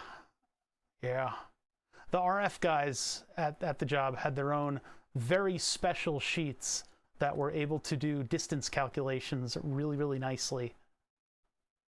I wanted to get my hands on those. Those are good sheets. It's a good sheet right there. I could make a thing that bolts to the front of this and covers it over. No, we're going to leave it open frame. I'm going to leave it this open frame for now. But like I could, like, how would I do that? I don't want the bottom plane to be against because the bed makes this very distinctive pattern that I don't want to have in this part. And the distinctive pattern is that right there. You can see as I get the reflection of my lights, it looks kind of like a movie marquee, because that's just how the surface is designed. It has little tiny bits of glass that grip, and then it's got a no stick material for the rest of it. It's really good for PETG though. It's a really good surface, but I don't want that in my, to be visible in my final part. Not to mention every time you show somebody this layer, they have some piece of criticism to give you about your printer. Oh, you need to adjust blah, blah, blah. All right, thank you. Moving on. So yeah, I don't want that pattern in the final thing. So if I did like this overhang or had a thing that goes down into here to kind of lock this in place, that would affect... Actually, it wouldn't be going further than this, because this is where I'd want the seam to be. So from there up, and then this would be over supports. But if it was sloppy, you wouldn't see it because it clips in right there. So I could actually make something that covers this side too. We're not going to do that right now, though. Right now, we're going to figure out making legs for this thing, and then somewhere that this can just sort of press fit in.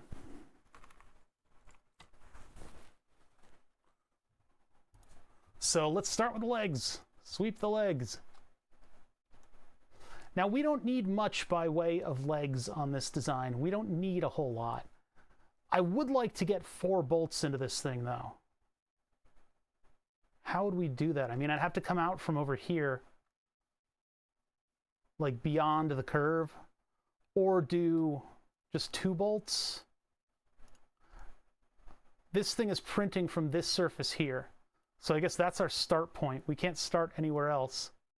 But that is actually nice and on the edge, though. Is this thing straight up and down? Wait a second. Okay, yeah, it is. It is straight up. Okay, all right, all right. Just getting confused. I mean, the way to do it would be to have 2 flat pieces coming out of this thing. Yeah, perspective is weird indeed. Indeed. I could just do a big square, and I could just have the big square contact below this right there. And it would just hit up against this piece, and then this piece, and then I could bolt it over here and over here. It might be a little tough to get the tool in there, but I think that's probably the best way to do it. Do I have anything to index off of? That's too wide. No, I'll just have to eyeball it, I guess. All right, so new sketch on the principal plane, and I have to do it this way because if I go back to this sketch, Fusion 360 will rewind time. It'll rewind time to before I even designed any of the solids. So there's nothing here. That's because these dimensions have existed in the drawing all this time. And so they might have components, like, not components, parts of the geometries of the sketch could influence stuff later on that I've done. So I can't roll back time and edit the one sketch to be more efficient. Better to have more sketches anyway, in my mind. So what I'm going to do is I'm going to make a new sketch, and it'll be on this plane here. And now we have all of our solids in place that I can then use in order to design the rest of this thing. So I will project all of my insecurities, this and this. What are we looking at right now? We're looking at, okay, yeah, we're looking at the leading edge of this thing. I'm going to project that edge. And then what should be our limit on this side? We don't need to cover this whole thing. Maybe I can just go off of a distance from there. So I'll just project that one, and then we'll make basically a square base coming up from the bottom here. And it does need to actually come from the bottom of this. So I'll need something like, what will I do? Actually, I could just use that edge as the bottom, so that's fine. And we need to use both rails just so that this thing has stable mounting. So I guess I need a logical other side to this. Let me just take a look at what looks like what. Actually, no, I could just go, yeah, I could just go out from there. Yeah, that's fine. And do I want to go all the way to this? I don't think so. What do I want to do? I'll go inside of it a little bit. It'll just be a little bit lopsided. Well, 40 by 72. There we go. That's our dimension. Oh, I hit escape by accident.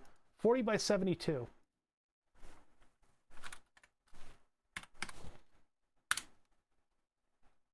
All right. Now, these are not currently in the drawing, so I need to project them in. I would like to get the centers of this. Actually, don't think there's a line in there, is there? Well, that's going to be annoying, but I'll take them. So with that, I'm going to do construction lines, and I don't need to look at that sketch anymore. Construction lines in between these. You know what? I'm going to take the corners, the points in space instead of the lines, because the lines will be a little bit too busy in the drawing. So instead, go to project, and then I'll click on the dot for that intersection.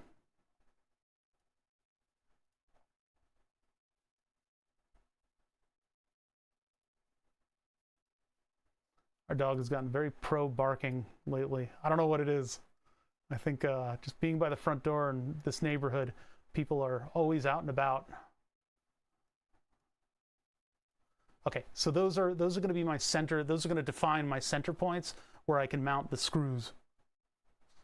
And she doesn't come down here anymore. She used to nap during streams. It was nice. There's a little puppy. But too much yelling. Too much yelling. All right, so I get these drawn up. The line tool is a little clunky in Fusion. Sometimes if it interprets you as clicking and dragging, if you're working very quickly, you might accidentally click and drag a little bit, and it will interpret that as a line separate from the line that you're planning. So it'll make two lines when you click and drag and then click somewhere else. And then what that does is that influences everything that you're doing. Like your centers are going to be off and stuff. Oh, it's annoying. So along this line is where we're going to put our screw holes. How are we going to attach this to everything else? We'll probably need just like a little post over here. And then this will attach on this corner. And then I can have bolt, bolt. Hopefully a bolt over here and a bolt over here. So I think actually I need to do the extrusion first so that I know what I'm up against. I know what geometries I'm dealing with.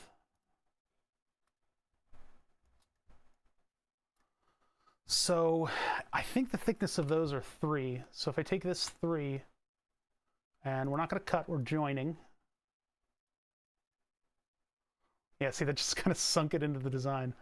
No, I think it's kind of cool. What bolts am I using? That's the other question. Are we in ortho?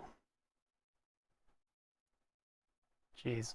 I hate it when it puts stuff into ortho because we don't see an orthographic view. That's not how perspective works. Orthographic view is only for viewing flat surfaces. I actually should probably even it up on the base, shouldn't I? Even distance from here. I don't know what that is though. It'd probably be a little wider than that. I mean, this is enough to mount it. Yeah, we'll try this. I think this is fine. I want to keep it kind of simple. And this just kind of gives me at least 3 bolt holes will hold this thing down. I think 3 is probably a good number to use. 2 could work too, actually, to be honest. If I put a big washer on it, that'll hold it in place. I know my expectations are like falling away. I'm going to use 4 bolts. No, 3's okay. 2 is probably okay. I'm going to need a post here. No, it's fine. I don't need a post. That's how it works. Okay, so what do I want to use for a fastener on this thing? I mean, I've got washer kits, I've got bolt kits, I've got screw kits, but we need to have it cleat into the rail. So I've got the kit of cleats for the 2020 rail, and I'll need it to insert in there and twist, and I guess have a big bolt on it, because if we got 2 of them, it'll just be like over here. It'll be like bam, bam, and then that'll hold it, and if I bump into it, it'll break. Well, if I bump into it, it'll explode.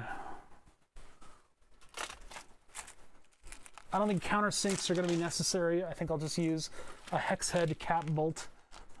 And these are M3s, right? Yeah, I think bigger than M3. Just so I'm using up some of the hardware that I've got kicking around. More odds and ends I can use, the better. So this is this size, isn't it? Or one size below. This is kind of a big bolt, but yeah, big hole, big soft holes. Just 2 on this thing. I think I want to go a little taller than 3 millimeters then. If I'm going to use 2 big bolts, I'll want to make it whatever distance this is. So what do we got? We got from here to here. That is not what I was looking for.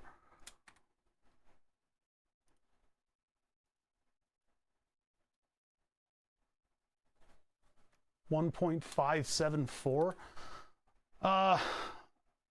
So yeah, go to this extrusion. 4574.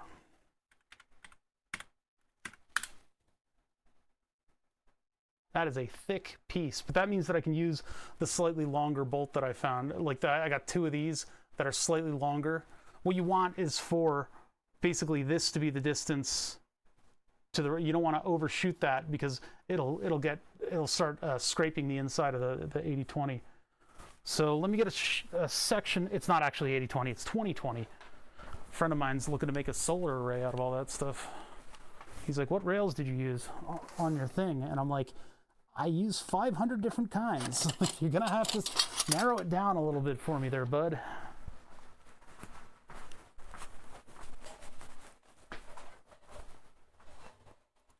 Okay, so yeah, see, that bottoms out very, very quickly. Actually, does that even work in here? It does not. Yeah, this doesn't twist. Okay, so that one's out.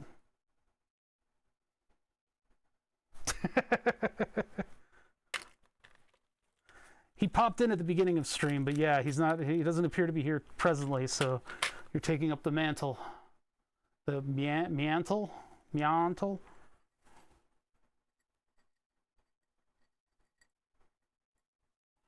All right, so the distance of that gripping, I'll show you how these things work. They're kind of annoying.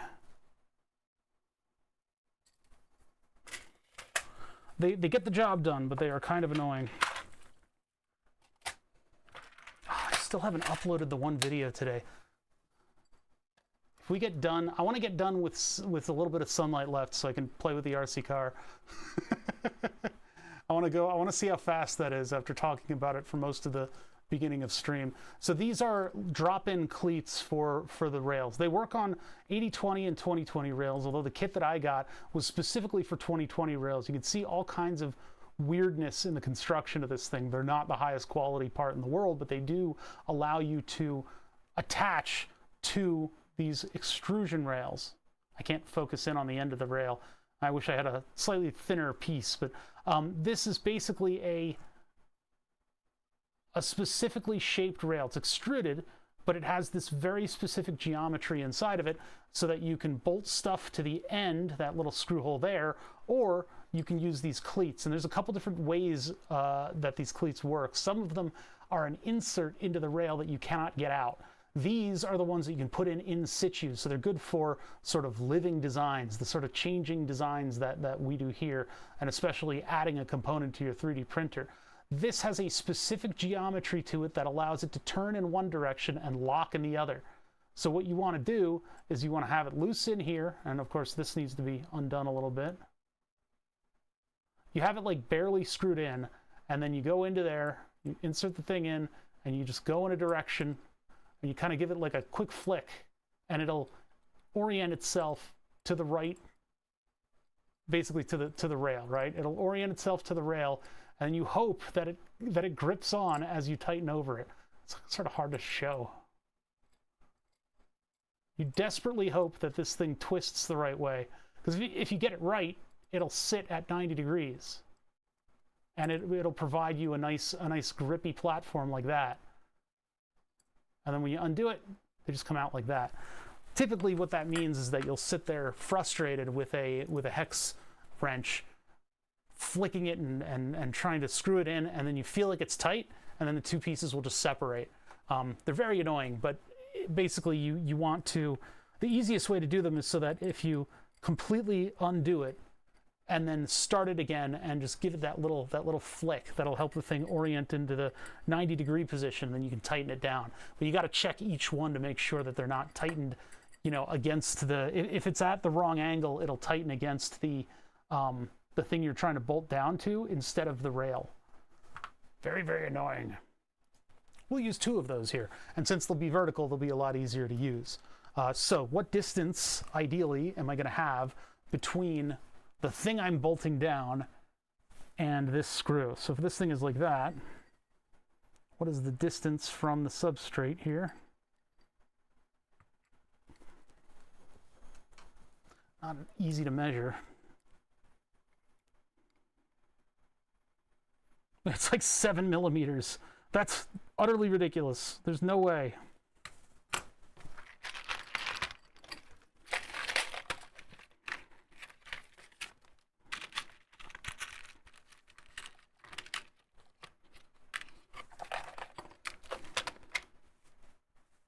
Where'd it go? Ah. Well, this is like 1 millimeter. That's going to be like nothing. Yeah, it's 1 millimeter for the washer.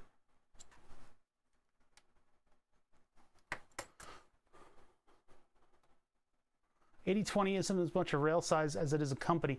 Well, I think it was. I forget what there's a phrase. There's some phrase that involves the 8020. Yeah, it's a brand name of. Well, actually, they were like inch extrusions, but it's also, yeah, they're the more expensive place to go. It's Open Builds that I used to get my stuff from. I just had this conversation with a friend of mine. Open Builds store or something? Open Builds Parts Store.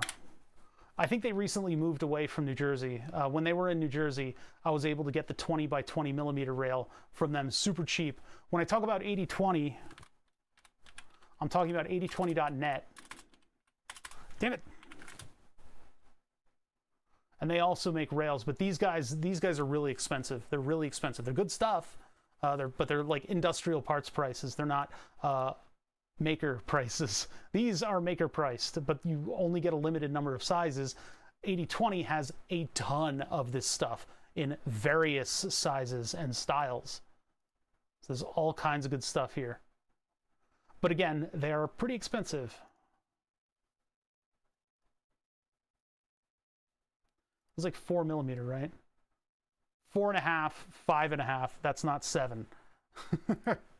So that bolt is not going to work.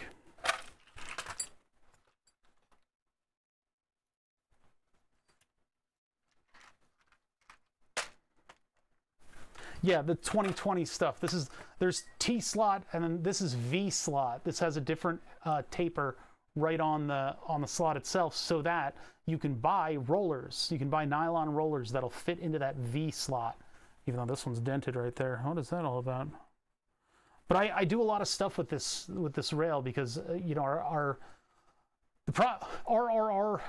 projects here vary, and things get to a point, get torn down, get reconfigured, and so reconfigurability is sort of a big advantage of these. I also recently bought a chop saw. Like 6 or 7 months ago, I bought a chop saw, like a nice one, like a really expensive one, and we haven't tuned it up. I need to tune it up so that I get nice, clean cuts on these rails. We need a project that uses these things. We need a project to use those things, and you know, it's not, I don't lack projects. So something will come up and we'll be able to use those. Yeah, it's kind of like Kleenex. I call them 8020 rails because I'm talking about the inch by inch rails that I bought.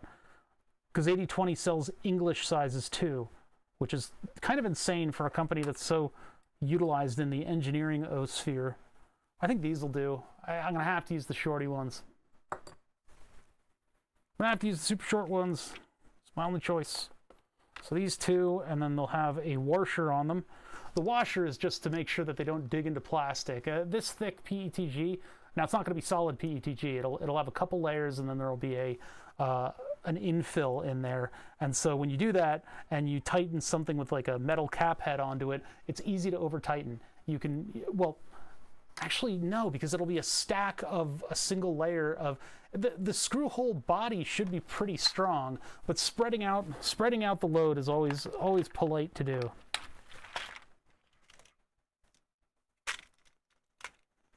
I would like a wider washer on these, but this I'll settle for whatever I can find. Yeah, when I said 2020, It's my own shorthand for 20 millimeter by 20 millimeter. You don't expect me to, as a streamer, I shouldn't be expected to have to use language to communicate ideas. That's ridiculous. How could you be so horrible to expect something like that from a streamer, using words to express ideas? That's racist. That's what that is.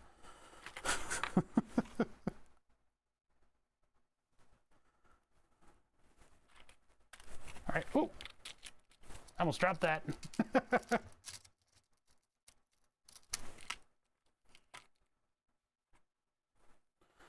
Oh man, are we all back to work? Is that what's going on? I took the dog for a couple walks today because I woke up early, and early for a streamer, and it was silent out there. Absolutely silent. I'm realizing right now that I need to put Dave's project into a thing. I need to get that all together and keep it together. I'll do that after. I can use interpretive dance. I had, like, back when I went to camp, I had a camp counselor do a talk in interpretive dance, and while a joke, the interpretive dance was actually able to be interpreted as the subject of his talk.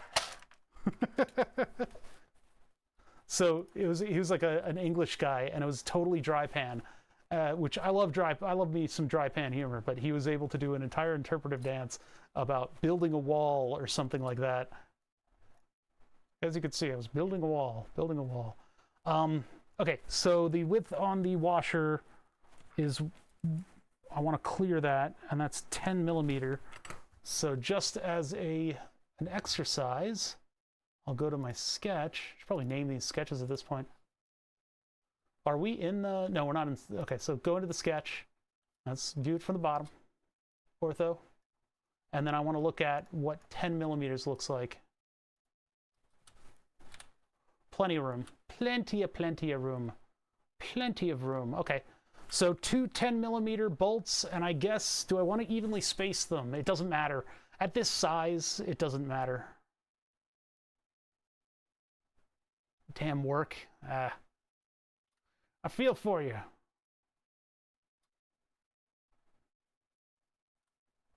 I'll just break the line up. I'll just go from this end to the center. Oh wait, but that's the center of that whole line, isn't it? That ain't right. Yeah, 3 lines. We're going to need 3 lines. So the first line is from edge to edge. And then the second line is from this edge to the center of the line we just drew, which is there. And then from that center, well, we'll go from here to that center.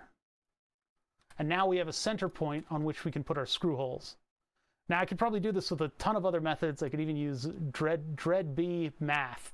I would not like to use math. I like to do stuff like this, where I'm just kind of, whatever, put a thing there. Really? Oh, so you've got an extended holiday work situation. So these are 4.9. These are M5, 5 millimeter, right? So I'm going to make these holes 5.2. Actually, no. I'm going to make them 5.4. 5.4 is a very loose fit. And so those will be able to accommodate these bolts without giving me any flack. 5.4s, and then I'm not doing bolts in here. I figure 2 of these big bolts will be enough to hold this thing in. It's a little awkward in terms of like design and drawing and all that stuff, but yeah, no, I could take that in a little bit. I thought I'd want to use that overhang to put a bolt, but let's leave it on the big base like this. And just for fun. Hey, Caravos. Just for fun, let's take that in. That's way too much. Now, that would be kind of cool. What does that look like? Nah. Just give it like a decorative chamfer. Damn you, appealing my ADHD. Now I want to pull out my old B-sharp, B-pound buggy and upgrade it with new brushless. Oh, B3. The B3. What was the one that I said? RC10 B. I might have had a B3 too. There was, in one of the RC car magazines in the 90s, there was a project where the author really loved the Toyota Celica of all things, and he bought a Toyota Celica body, and he mounted it to the RC10, I think B3, and so no, it was an earlier RC10. That was a long time ago. It was a different one. It was a different RC10 buggy, but that introduced me to the RC10 lineup, and then the B3 I bought separately, and I turned it into like an Invader Zim, like Doom buggy. I put EL lighting on it too.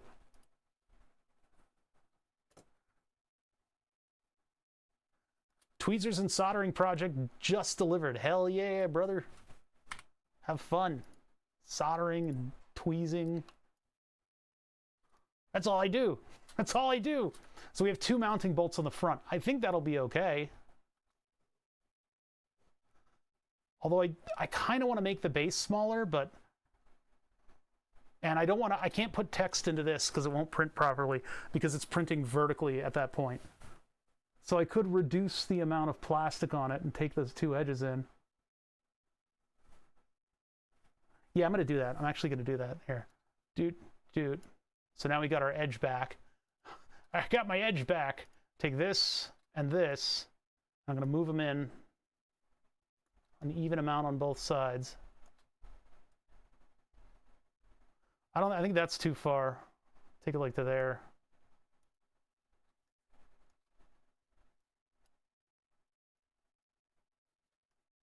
That's pretty good. There's still kind of an awkward overhang, and I think that's okay. Because everything's going to print from this plane right here up. And so these will be kind of awkwardly shaped holes because of the way it does that. Off to research B3 mods.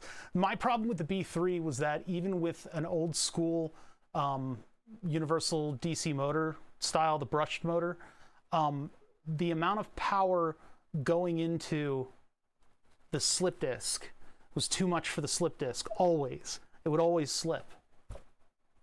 I bet you there's some crazy... You could probably do some pretty crazy stuff with a 3D printer in the RC10 B3. The other problem with the RC10 B3 is if you ran it directly into a curb, it would just explode. I didn't know you could get spare parts. So I gave it to a friend of mine's brother, and he kind of built it up and put it on his shelf with all his other car stuff. Ever thought of doing inserts to 3D prints, drop metal parts in mid-print? That's what they do for the 3D printable guns, or what they're supposed to do. You're supposed to put identifying information and serial numbers that you make as a gunsmith. When you 3D print the gun, you're supposed to insert it into the slots, and there are specific points in time when the print stops and you slip the thing in and then you continue the print. I haven't done anything with that though. No amount of tightening will work. That's what I found, but I don't know if that's what you're going to run into, or maybe I built something wrong because I was a kid when I built it. Yeah. I don't know. I actually have a 1/10 RC car here that came from Free Cycle, I think. A friend of mine's into all that free cycling stuff, and he's like, you might be interested in this. He hands me this whole ass RC car, and I'm like, ooh, I want to upgrade this with 3-phase motors and stuff. And I looked up the prices for that stuff. No, I don't want to spend that money right now, but I've got it. It's in a tool bin that's below this desk. I'm not getting it out right now. I will not whip that out for you, chat. That's clipping. That might be a bit of a problem. Went through so many arms, yeah. Whenever you crash the RC cars, it's like those are like going to be the parts that break above all else. All right, so let me just ensure that my trough is properly honored on this thing.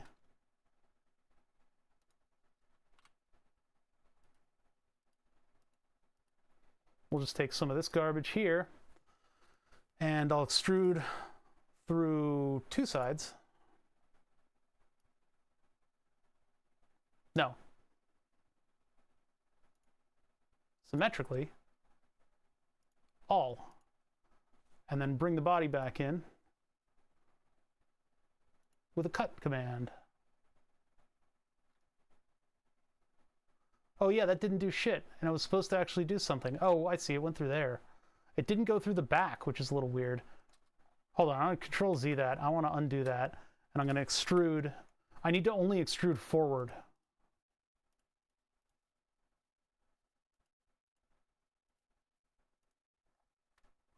only extrude this way. Why do you hate me? Oh, there's still stuff. Hold on. There and there.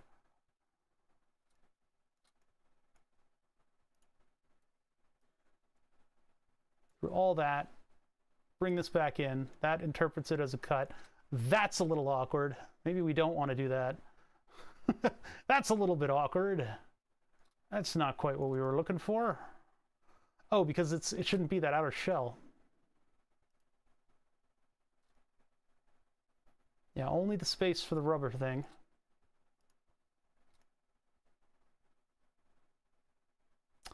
I mean, really, I could take it up to here, and then that thing would still squish in past the little lip right there, and it would still fit just fine. It'd be kind of a weird thing. Yeah, I'll take it to the end of the thing. So to object. I'll just go to here. There. Now this thing is sunken in. And it's just a little bit weird. There will be just a little bit of a droopy 3D print filamenty thing going. Ever thought of doing? Oh, I already got that one. Yeah.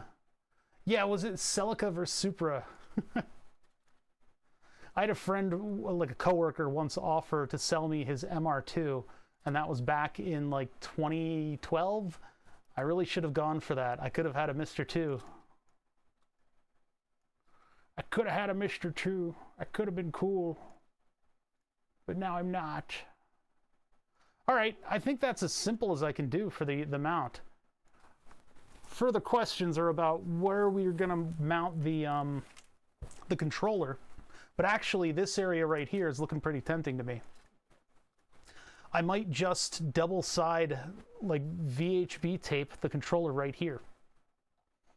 And then I would have a run out for the wire going back to the controller, and then the very long wire coming out of this thing. This thing has a very long wire associated with it. Oh, but there's also a mount for the wire. Do we need to do anything with that? I think for now, no. But it's something to consider in the future. It's having something that'll just grab the wires with this little square rubberly piece. That's something that I should probably model. Maybe we'll model the square rubberly piece while we print out a test for this thing with a base. Here's a little rubbly piece.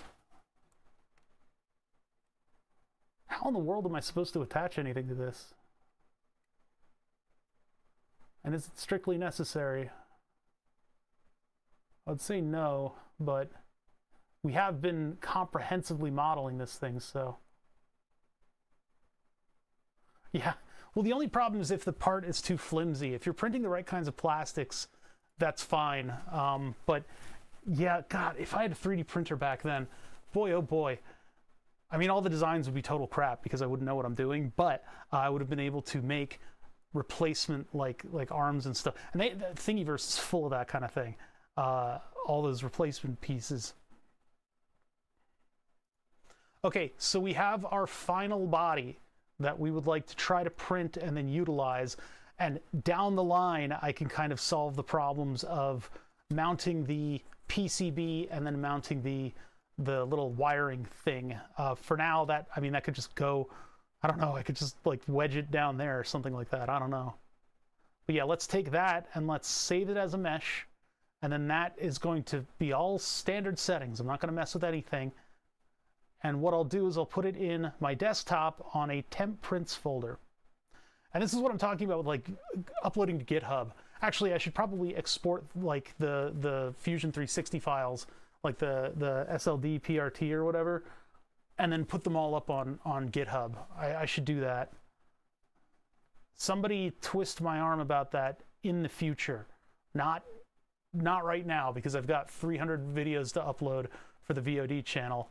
Okay, folders. I need to open a folder, and I need to go to... You can find the part and print it. I'm decent with Creo. I've never heard of that. Huh. Yeah, reverse engineering parts, reverse engineering like physical, like mechanical engineering stuff is really interesting because you get to find the magical, mythical whole number in something. You're like 6.2385, but when you hit something that's like 5 millimeters, you're like, oh yes, oh there it is, I've done it. I figured out what numbers they were using. Super slicer. Of course, we got RC car parts out there right now. Delete.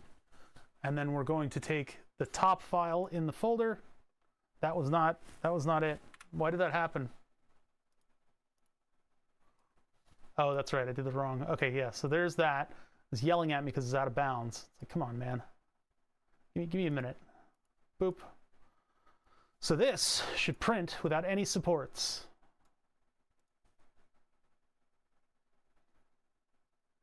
And it does. So that's going to take an hour and 27 minutes, so we'll have to figure out what we're going to do in the meantime. Yeah, we'll probably start, I'll start figuring out how to design the little fan, or sorry, the wire mount thing. We'll figure that one out. Found a cheap 60 amp ESC with motor on Amazon, 35 bucks. Huh. I'm awakening the hobby once more. There will be no resisting. You will buy RC car parts. Yeah, that's gonna just be a little bit hinky because I don't have a fan. Actually, that one might be okay. Probably not though. These will be a little hinky too. They don't really come out exactly as the slicer shows them. But okay, so what I'll do is I'll make sure that the printer's working. I gotta run over to the printer. I need a haircut too, is what I need to do. Tomorrow I need to do a video uploading day though. All day uploading video, making sure that I get a presence on the VODs. Okay, that started up, so now I need to reset the whole shebang. Win Benton, brand new here. What are you making? We're working on a thing that's going to hold up a CPAP motor on my 3D printer in the back corner of it and allow me to finally have like a blower fan on my 3D printer, because I do PETG and I print hot, and things tend to bow a little bit. I can't do supports as well as I should be able to. So I need to go to Octoprint, and this is pretty much just like a view into the process that I've developed over a couple of years of 3D printing. It's basically the way I do things. Everyone's different. People are using Mainsail now instead of Octoprint, but it's just how I roll. This doesn't look functional. What's going on here? That does not look functional. I'm not being as loud. I'm not being as loud as I normally am because like other people are home. So I'm trying to be a little respectful of my volume level. I do wish I was here on my own during the day. What is that? Oh, new releases. I'll do that later. I can't do that right now. So reboot system. Yeah, so the Philips Dream Machine. Philips made the Dream Machine, and they didn't do a very good job. In fact, well, they did. The Dream Machine's a nice piece of equipment. But the thing about the Dream Machine is that in the air passageway after the filters, there was open cell foam. And so if anyone who's familiar with old cars, like old classical cars, knows that open cell foam is trouble. It's like an engineering crutch. I've seen engineers put open cell foam in just about everything they can, make something feel more expensive. It dampens sound, it filters. They use it everywhere, right? Every engineer, they love foam. We tried to avoid it for an egg drop competition. We ended up making something that looked like a 1940s bomb. But it was an egg drop that used a zip line. So when they sent it down the zip line, everybody went. We used a toilet floaty, and then we made box fins on the back end, and we filled it with honey, and we put our egg down into that. But anyway, the Dream Machine was recalled because they used open cell foam. People use chemicals to clean that open cell foam, and also the open cell foam deteriorates and lets out little microplasticky things. And so the foam that they used, the plastic was giving off chemical fumes, and so they recalled all of them. Now, I had decided to stop using it, but at the same time, I wanted to take something apart because we did Teardown Fridays then. And so we took it apart, and that day we found out that it was recalled because of the foam. Then I was contacted saying that I could get hundreds of dollars if I provided receipts for my turning in the CPAP machine. Oops. Oh well. So yeah, I'm not eligible for hundreds of dollars, but the Dream Machine becomes a nightmare maker. Yeah. So anyway, you know, had the machine, took it apart, threw away almost everything from it except kept the blower motor, because this is a fairly nice 3-phase blower motor and it's quiet. Now, in order to make sure that it's quiet on our system, we have modeled the mounts for the entire thing. What it has is a little press fit on the front here to go to the hose, and then it's got a little like condom in there to keep it, to make sure that it's able to vibrate around. And then we've got these weird little booties, these weird little rubber booties that will hold the motor in place. It is a 3-phase motor, so we just use a drone motor, and we found a BL Heli compatible it's like a 32-bit drone controller. For like 15 bucks, I got 3 of these 40 amp controllers. So I was going to use one in the RC car, but you don't have reverse on these. So, and the RC car motor controller had way more features. So that RC car, by the way, is too fast. It's too fast. I want to go play with it right now and be this weird little dumpy fat guy playing with his RC car in the neighborhood. But it's stupid fast, and I lose control very easily. Anyway, 3-phase motor controller, pretty cheap now and configurable. So we can make this start up the motor quietly. And that's important, because if you have one of these motor controllers where the phases aren't agreeing with what's going on, you can get weird noises out of your 3-phase motors. And drones don't care about noise. Drones are loud. That's antithetical to what we're doing here. I need quiet. I need the utmost and utter quiet out of this thing, because this is a studio where I do work. So we tried stock settings from the BL Heli controller on 24 volts, which is the voltage of the printer, and this thing was silent.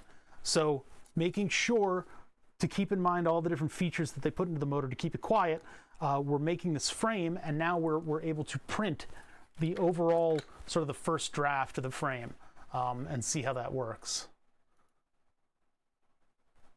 Okay, let's see. These are all questions that I've answered before, but I might as well go over it again while Octoprint restarts. The printer was a Creality CR10S. It would be a lie of omission if I were to still call it that. There's barely anything aside from the frame that makes it a CR10S. It's got a Hymeria hot end and what is it, the Revo nozzle. And then I also did linear rails instead of rollers, because the rollers would go bad after a while, and I just didn't want to replace them. So I went with linear rails, and I redesigned all the attachment points custom.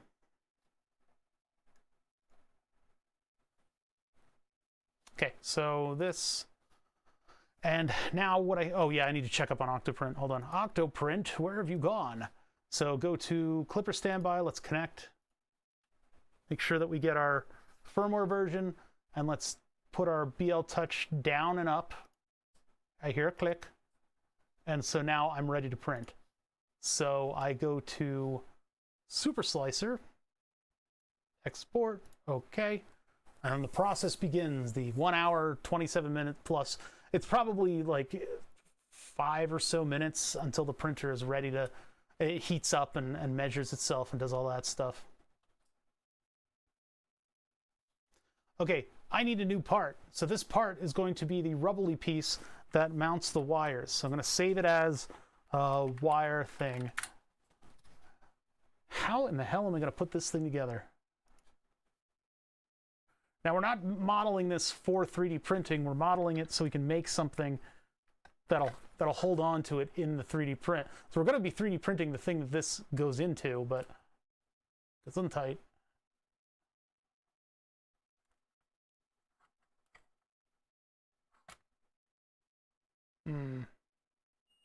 Ah! The solid beeping that you hear in the background is my insulin pump screaming at me because it's out of insulin. It does that. When it runs out of insulin, it starts hollering.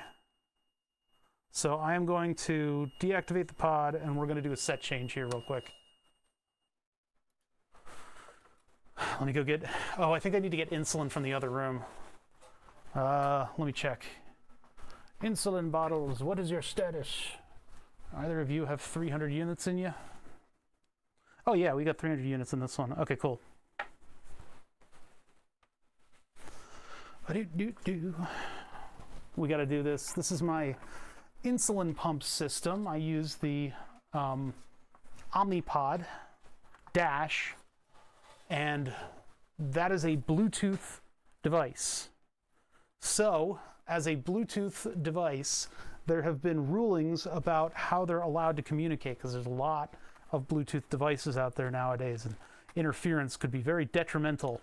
The protocol is known. Yeah, I guess strain relief. Yes, wire strain relief. It's more of a bulkhead, though. More of a bulkhead.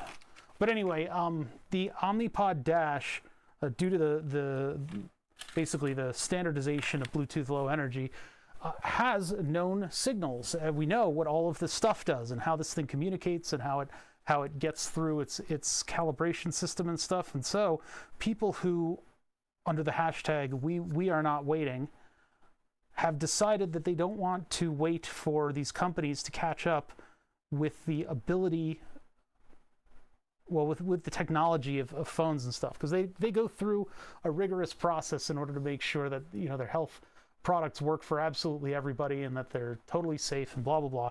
But I mean, a lot of the time, I mean, they could very easily be accused of dragging their feet and not really coming up with these technologies as they become available. So what happened was a bunch of diabetics got together and they made the Android Auto Pancreas system. I think it was mostly one dude who's kind of a crazy person.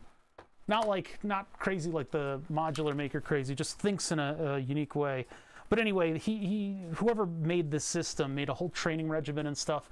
And it's like a 1-month training regimen that gets you, make sure you know all the settings. Once you get through that, I am able to use the Bluetooth Low Energy glucose sensor, the Bluetooth Low Energy insulin pump, and my Bluetooth Low Energy phone to all communicate and figure out how to keep my glucose level in line for meals and all that stuff. It's got stuff for unplanned meals.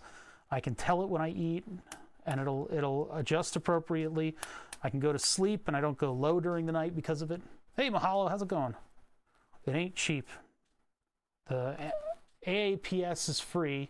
You have to get your phone into developer mode, but then the pumps and the glucose sensor are not cheap. They're extremely expensive, actually.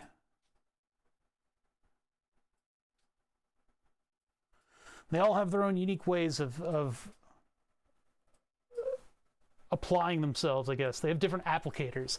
The way that the direction that all this stuff is moving is auto applicators. So you have a thing where you hit a button and it automatically throws a syringe with a tube around it in you, and then it retracts the syringe and leaves the tube behind in order to do stuff. The glucose sensor is similar in that it leaves a wire behind, but that means there's a lot of plastic and springs and mechanisms that power all these things. This thing is a marvel of one-way engineering, and after we did a stream where I broke down everything that happens with this and showed it functioning, somebody else did an article and got a Hackaday article about it. Like, come on. I'm doing my best out here. Anyway, I'm going to inject insulin into this thing, and what that does is it activates the pod. And so the pod is now going to function off of 3 little watch batteries inside of it, and it will use a memory wire in order to move a mechanism that essentially looks like this and goes back and forth on 2 gears. So one of them will advance the gear while the other one becomes a reverse click. So it'll click beyond that thing and not be able to go in the other direction. And then it'll do the same thing on the other side, switching roles. And as it advances that, it will move a plunger until contact is made with a little switch. Once contact is broken with that switch, it knows that there's only 50 units, or sorry, 50 units left in this thing, and that'll be the countdown until it's done. I have heard of the Open Insulin Project. I hear they're making headway. So the pod is filled. This thing beeped at me. It's waiting to pair with Bluetooth. And now we wait. Sure would be nice if stuff like this would go down in price. They've gotten a little too cozy, charging a lot of money for what does not cost a lot of money. I know development is expensive, but I mean, this is like $30 of technology right here.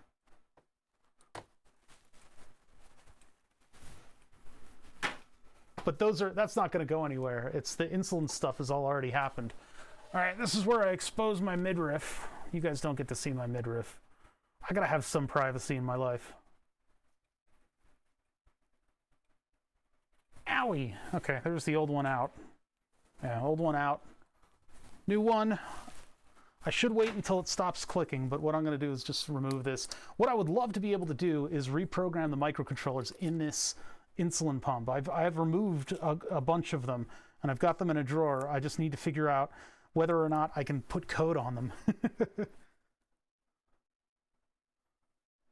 Yeah, cyborg, Android, whatever. Whatever you want to call it. It's more of a pay-to-play kind of thing. Oh, that's going to be my mic. Hold on.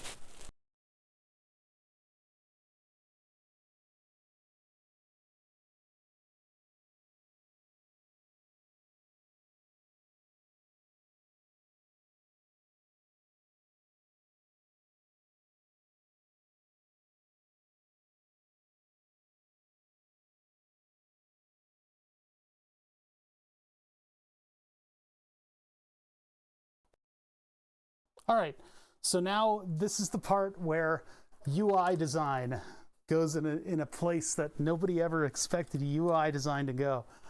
You know, most of the warnings that you have on devices try to avoid, at all costs, avoid injury, right?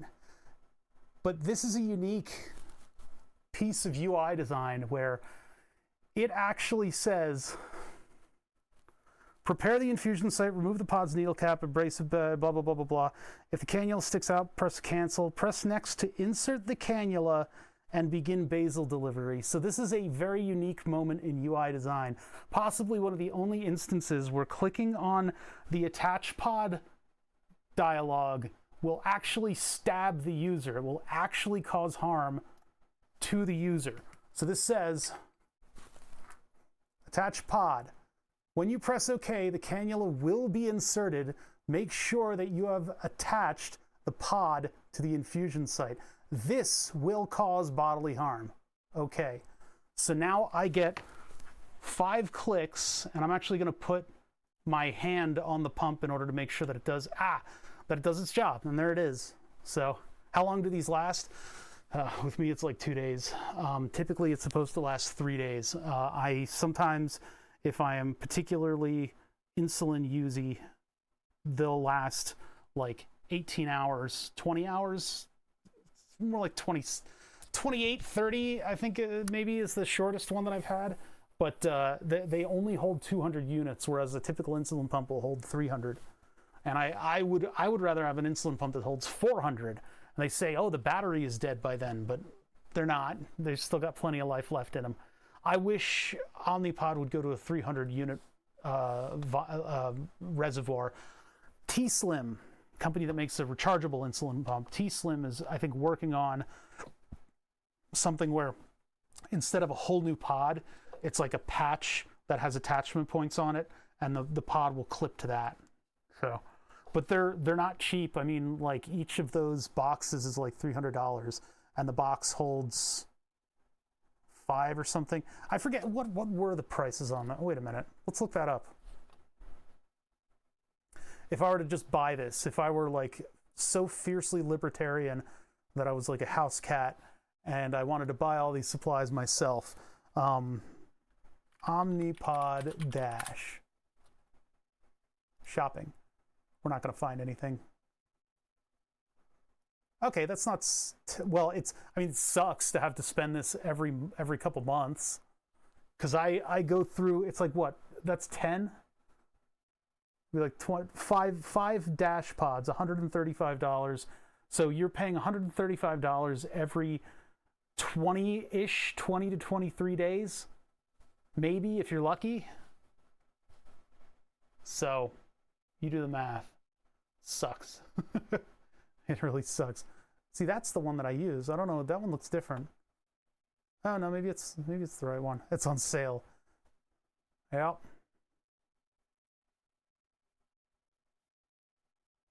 I feel like I could shop around. Yeah, like this is what the insurance company tells you they're paying. $450 for 5.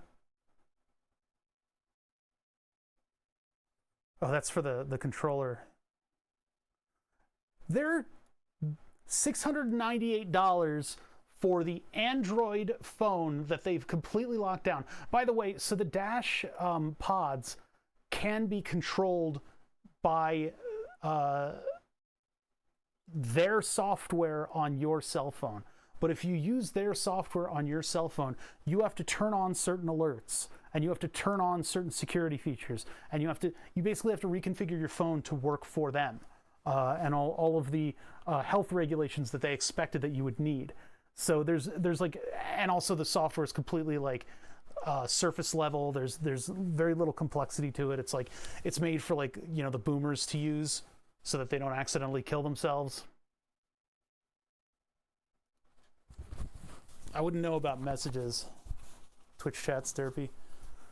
Oh, Twitch, when will you work properly? Never, never. So yeah, they're monstrously expensive. And then people without diabetes have been getting the Dexcom, the G6 with its giant applicator. You get 3 of these, and each one lasts, I think, 10 days. So 30 days for another $89.95. Just looking at whatever the top results are. It's expensive. That is all apart from insulin. Insulin is the other expense that costs hundreds of dollars. And that relief hasn't happened yet. My overlay is 1 message behind. I think AVE did a video on that. What do you do a video on?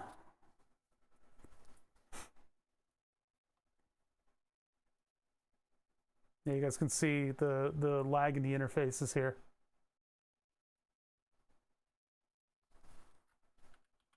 Tets.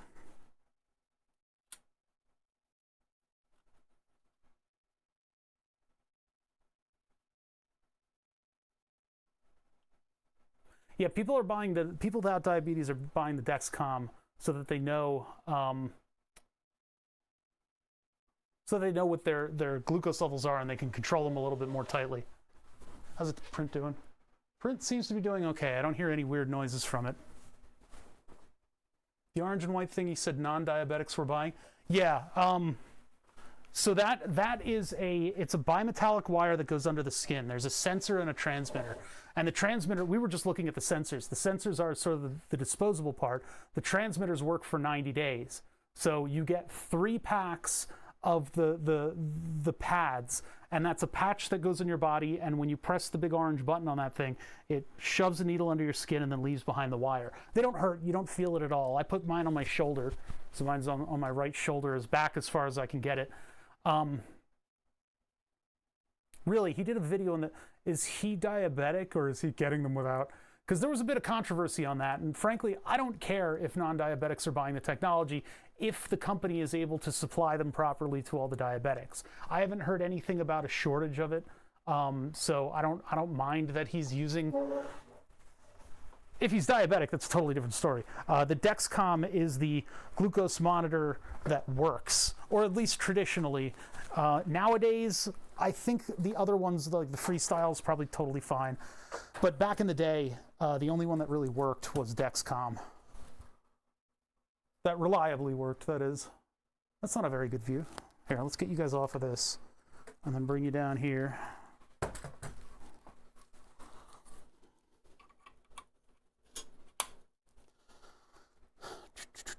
And then with a program called Night Scout, as well as AAPS, what happens is all of the records that basically I have to keep as a diabetic are all automatically kept. So it all goes up onto the internet all at the same time. Okay, here's a word to the wise about how Twitch works. If you just do a one-word answer, I have no idea what I was talking about a minute ago, because there's a little bit of delay, and we even have the added derpiness of Twitch being weird. So single-word answers are no bueno. I don't know what you were replying to. I said, hey, it's probably the question about whether or not he's diabetic. He's not diabetic. He was using it for fasting purposes. So some people got real rankled about that. They got real shaken about that. Some diabetics saying, like, how fucking dare you? Twitch is having a day. Twitch is having Any day, any old day. Bob, are you streaming? Nah, Twitch is weird today. That's what I'm going to do. Next time I have some other excuse for why I'm not streaming, I'm just going to say Twitch is weird. It seems to be a pretty universal excuse. I need to make sure that I'm caught up with chat. So that means I need to open up this one, the one that I can moderate in. Single word answers aren't the best, yeah. Yeah, you followed up, but my chat was being weird, so that's fun.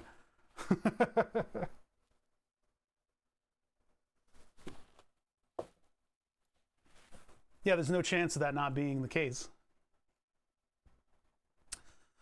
Yeah, people were getting up in arms about it, and honestly, I don't mind. I think if that drives the company to make their medical product more of a consumer product and drive down the price so that it's more available to consumers, you see, they're probably not going to do that. They're going to keep it at the price that it's at for as long as they can, because capitalism and all that fun bullshit. Maybe, just maybe, it'll incentivize a competitor to make their system affordable. That seems to be the only way that the prices move on these things. But then a competitor will just go, well, they're buying it for $400, so let's just charge that.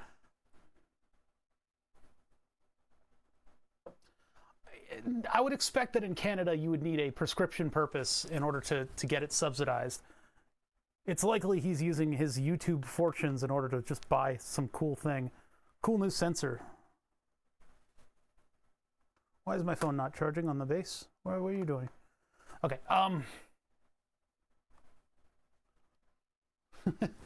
Well, no, but they're all coming from the same company. And so if there was a shortage, I don't know. I'm reacting, by the way, chat, people who are watching like a VOD, I can see the future by reading ahead one message, because the Twitch chat actually has the most current message. Town Pump CNC? Is that what he calls his I haven't watched AVE in a long time, and most of the reason why I don't watch AVE, if you ever look at like the subreddit or whatever for AVE, they're all trying to speak like he does, and like it's cute at first, but when every message is like, oh, it's Gookum Chucher, you're like, okay, all right, we're done. Like, and that was one of the driving forces behind my never watching similar content to my own. I'll pop into stuff every now and then and see what people are up to, but I want to maintain my own personality, because I'll, just seeing those people like just parrot what he says it's hard to read, and I'm not. It's fine. You guys do your own thing, but so I haven't watched much AVE. I haven't seen what he's up to, but I guess he did a video on a Dexcom as a non-diabetic who's using it for fasting. I don't know, man. I don't know what advantage that has. Yeah, this is gonna take a while, isn't it? This is a couple of layers. And this is in the shiny plastic because I got the shiny plastic out in order to do the drone. I was printing them in matte plastic to use it up because it's not a very good filament. And if I was trying to do a legitimate test print, I should probably be using gray, because gray filament's the easiest to print. Now the final one should probably be done in clear blue, because that's just the aesthetic of the printer. But we'll print this as a test, and if this is good, then maybe it'll be the permanent solution. There may be a couple little tweaks here and there that I'll do to this one in order to make it just a little bit easier to use, but I don't foresee a whole lot that I'll need to do. But this will be a longer print, so we need to work on something else for a little bit. Things seem to be going pretty well, though.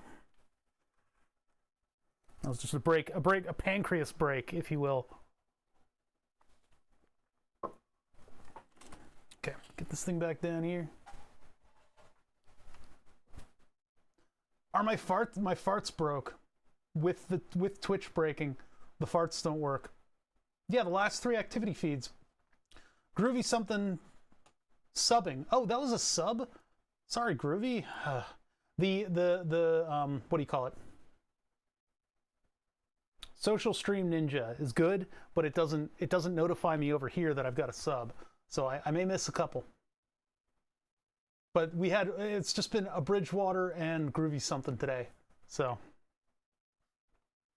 All parts are temporary, some just stay installed longer. The red-green quote is the one that I'm going for, is remember, this is only a temporary fix unless it works, in which case it's permanent. Short lurker is my only YouTube comment today.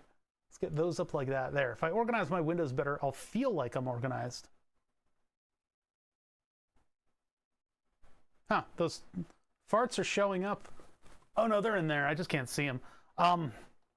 Okay, so we are making this piece. We are making this piece right here. This is a weird one. I don't know how this could have gone together. It looks like they used some kind of like a shell process for part of it. But, I mean, it is square. Square with a weird feature on the side. How do you come up with this kind of stuff, huh?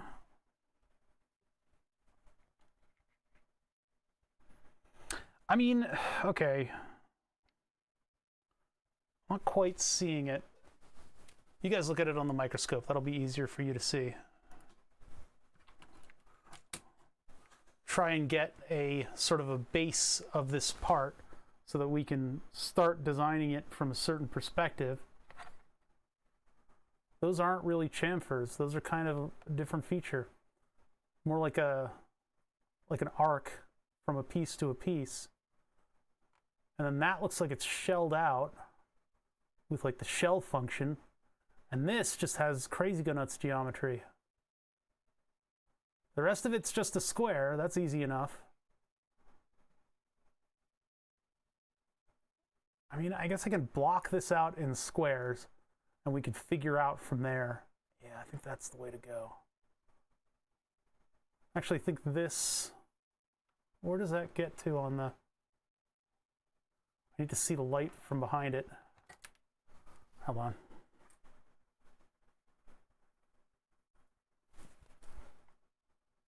The problem they're having is Twitch API. Weird. Oh, so it's inside of that. Okay, so that's not an intersection that I can rely on. Huh. What a strange part. Where's strange parts to help me with this?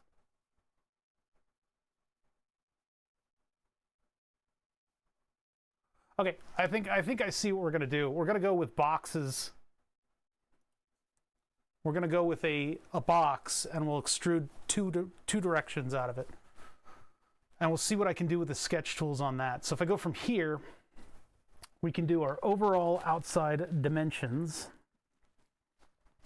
It's measuring rubber and that's always kind of annoying.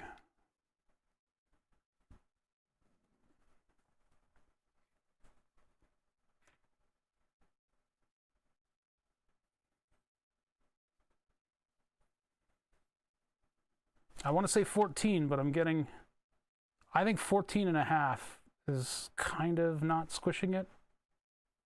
Yeah, 14.5. That's a weird one. So what's the other dimension on that? They're never good. They're never whole numbers. They always have to be annoying numbers. I don't think it's square, though. I'm getting kind of squarey dimensions, but... And it's like, am I crushing it? I mean, chat, I'm always crushing it. But am I crushing this device is really the question here.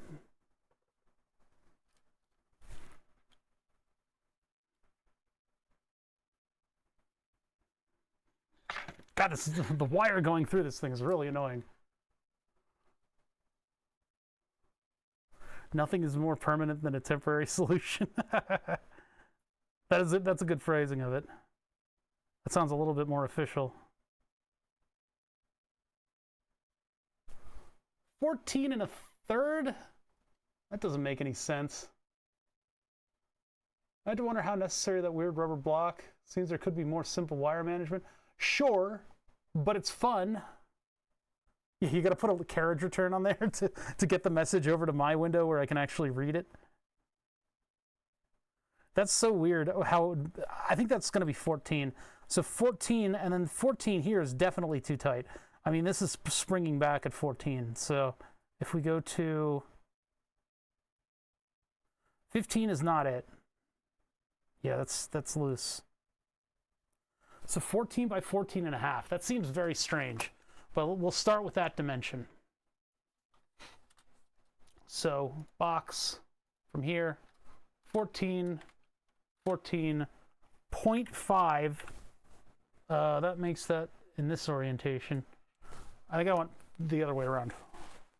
14, 13, 0.5. Okay, so that's the initial block. What do we have? What else do we have in here? Well, coming in from the side, that doesn't look consistent actually.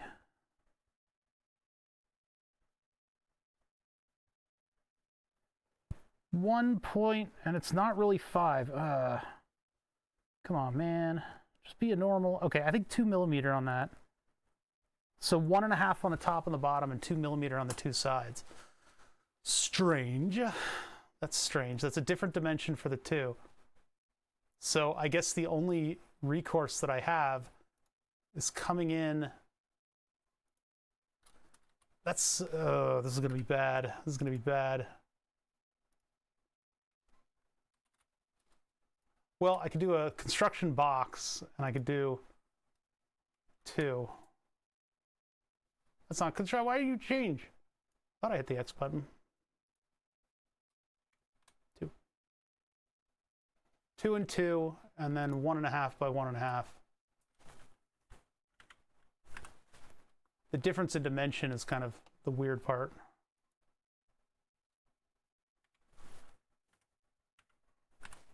One and a half. Although I probably could have gone from here and done, from here rather, and done 1.5, but whatever. And then we have something in the center, and the big thing in the center would be easier to do if I did a center box, but I didn't, so I got to deal with it.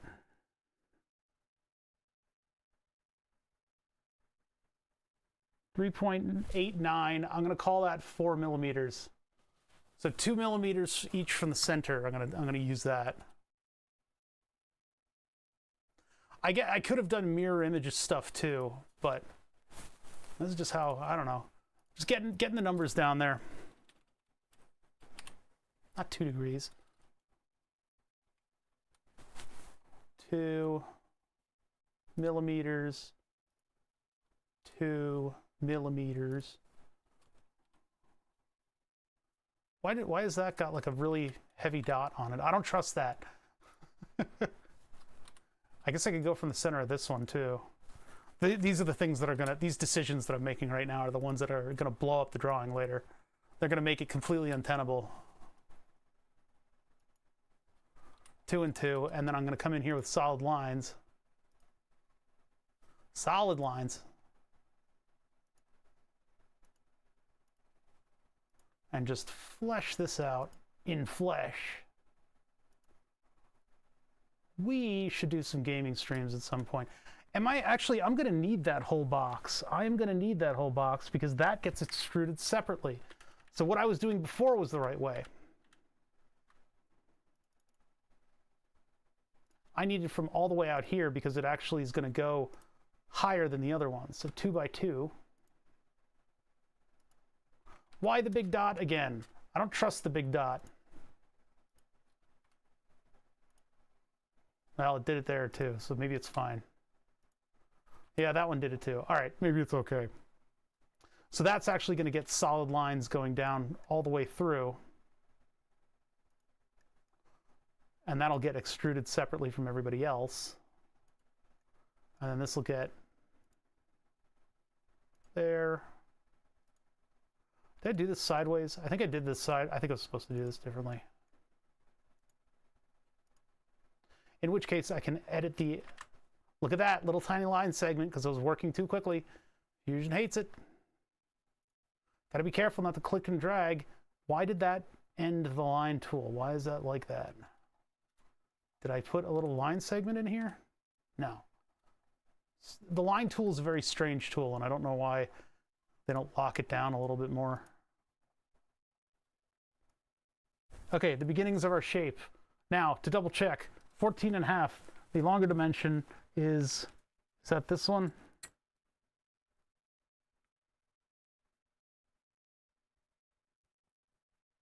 14.5 there, and then that fits loosely into 14.5. Okay, so yeah, we got the right dimension.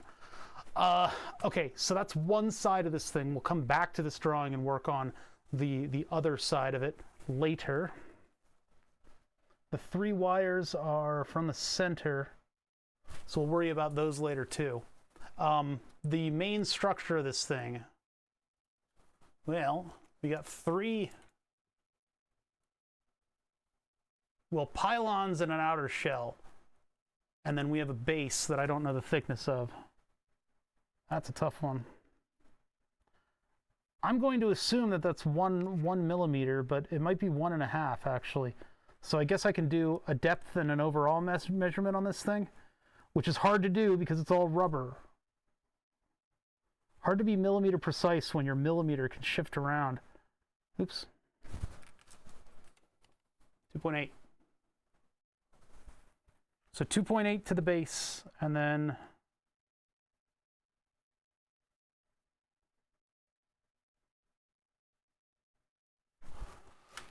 2.8, 4.4. I'm going to call that 2 millimeter. I'm going to call that 2 millimeter. Because I don't think 4.5 would probably be, yeah, 4.5. And then if I'm getting, hold on, and double check this.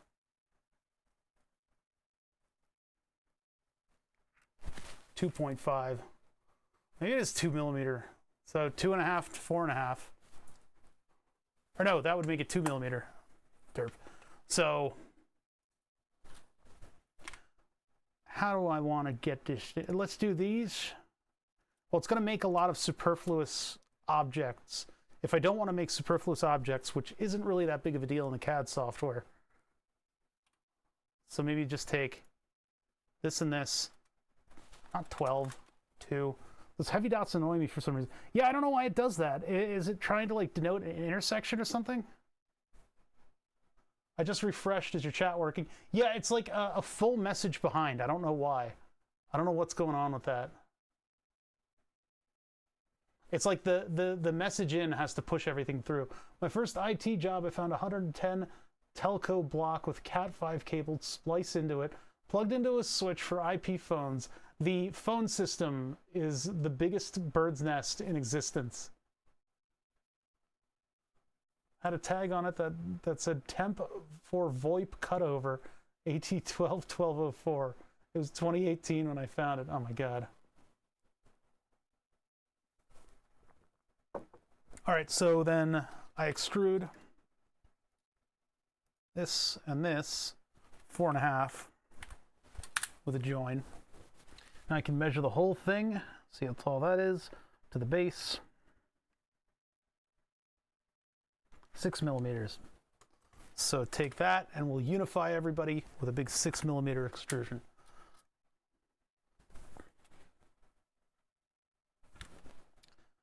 Okay, get rid of that sketch, and then we take these, and I don't think just a simple chamfer is what we need. I need to do a multi-distance chamfer in order to smoothly transition from one to the other. Because this will do that. Yeah, it'll go out to there until it reaches that edge. Now, does it overrun that edge? Oh, it doesn't. Actually, I think that's what we have. Hold on a minute. Let me just click OK on that, and we'll do a front view of it. And then I'll bring in the microscope. It's got kind of stiff wire, so it's difficult to maneuver. Maneuver.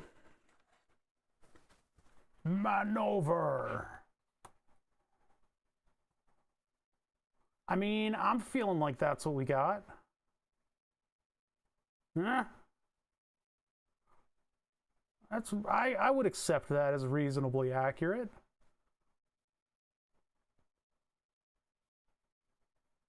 It's the little things, the little victories. Although I do think that it kind of looks like it overruns the flat area. Although maybe it doesn't. It seems like it very smoothly transitions into it. And ours kind of does. Yeah, I don't think it sticks over the edge. We would see that in the mold. we'd see like a mold line or something. Now for the back. Rewind time. Tick, tick, tick, tick, tick, tick, tick. Ooh. The world of... Okay, anyway. So now I need the weirdest shape ever, which is something that would easily slide in and out of something that like captures it. You would have a funny shaped hole that this thing would slot down into, and that taper would be accommodated.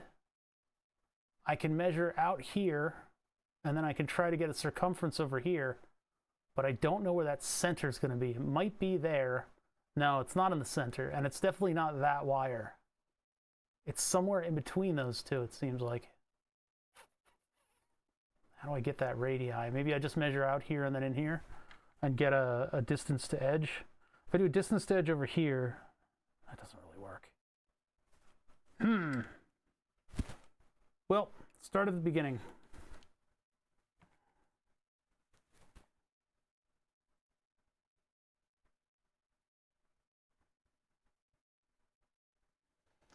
Very close to 10 millimeters. But 10 is too big. 9.5? Yeah, 9.5. 9.5? What is that? What the heck? And then what's the orientation of it? It's coming from, we'll do from the bottom up.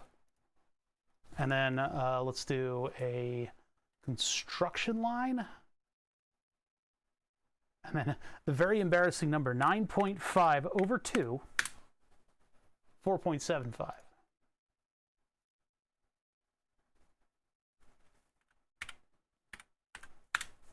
Those are definitely construction. Good. All right, 4.75, 4.75. And then it tapers in and does like a loop thing. And I don't know, I have no idea how that's supposed to work.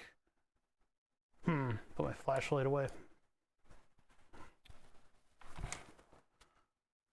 I could measure the distance and get an idea of the angle, and then I would know where to put the circle, or distance to the circle versus this outer edge.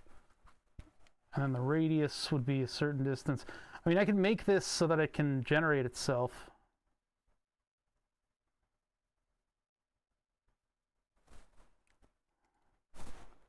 So 2 millimeters left over from the circle.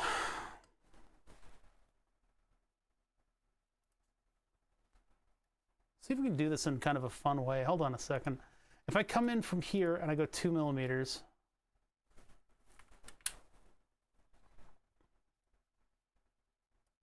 and then I take a circle, that would be a center circle, 2 point, 3 point, 2 tangent, 3 tangent. I'm trying to think of how I can link all of these. If I get like a tangent out of the...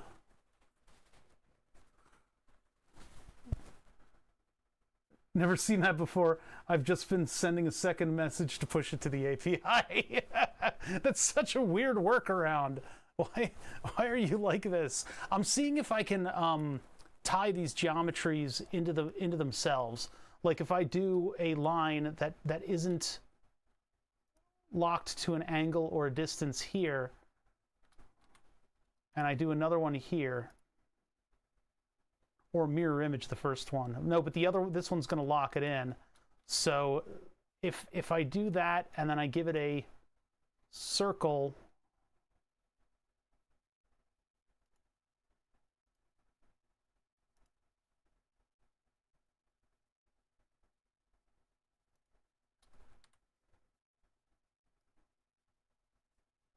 see, now those will control that, but if I make them, I think they'll still need an angle in order to determine where, you know, how they're functioning.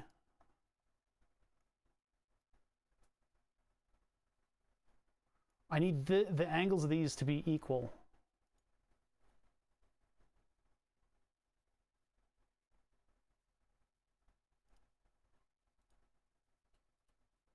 Oh, that doesn't let me do that.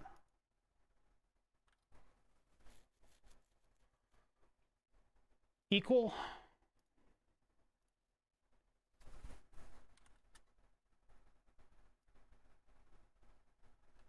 Well, it did a little bit, but now I can just dance. It could dance.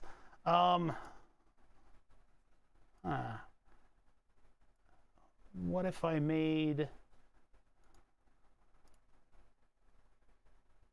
if I did a tangent? No, it's not letting me do that. Oh, because I have a dot selected. There we go. Tangent.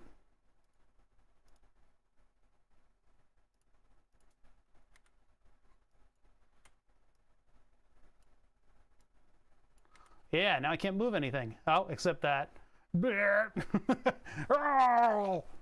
Okay, so now we just need a distance to the center of the circle. But that was the question that I was trying to have it derive from all the other geometries. Darn it. Curse you, Euclidean space. That's kind of cool, though. That's kind of cool.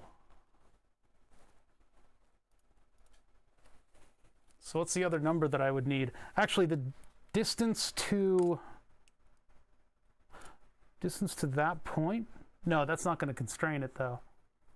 That'll just constrain it in space. I need some other point, and they're all generated they're all part of the extrusion. They're not actually in there. If I give it a distance to the tangent point, I don't see a tangent point on this thing. I don't think I can measure that.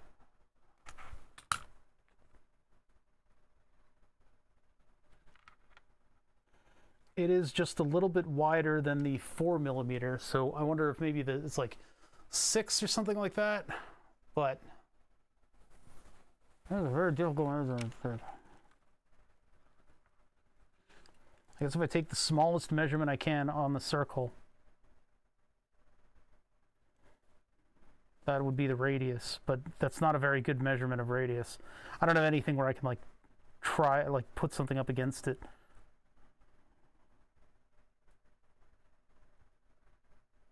And it's rubber.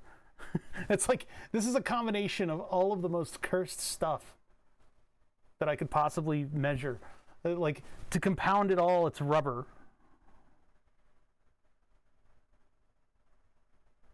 Like, 6 is pretty close. If we just do 6, do you think that's gonna... This is one of those things where you'd like iterate it. You do a 3D print and then you'd see whether or not that works.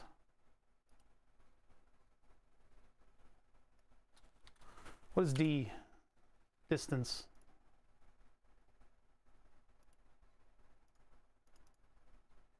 It's not letting me do that.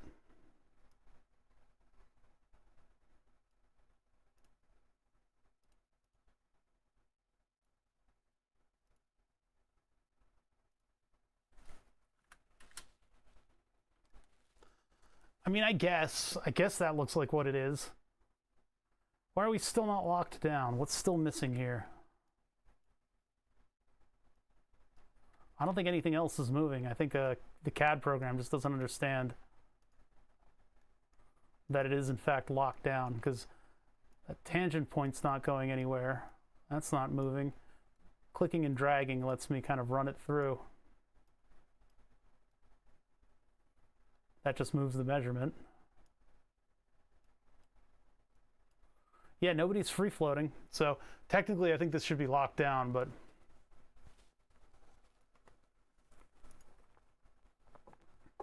coming along.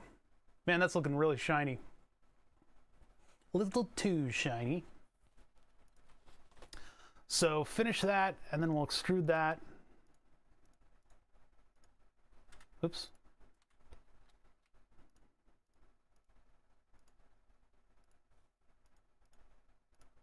What distance?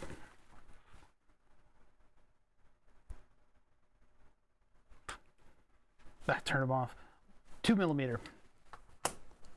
I think one of the best videos that ABE has ever done is his video on multimeters. Just what current they're drawing, and how they're actually functioning and stuff. It was a very good, very informative video. Basically, the the raw facts from that video are that your multimeter is always running, and you'd better catch it. No, multimeter is always running. It's always measuring distance. The LCD is what you're powering on and off, and the current usage of an LCD is so small that a pocket calculator can use the tiniest of solar panel in order to get that going.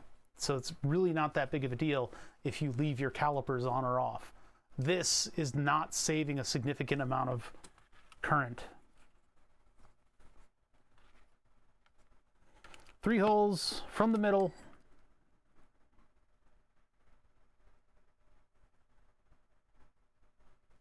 Probably 2.5 apart. How far apart is it?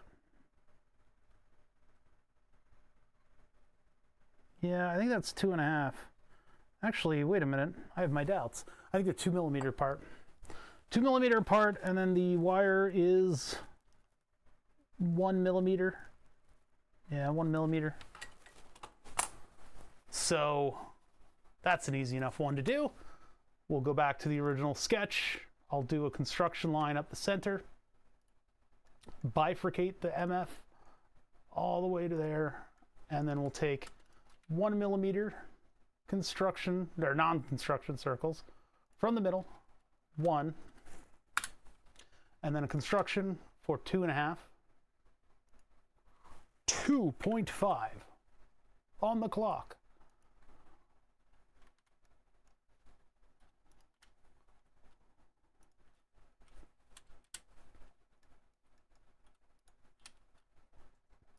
.5.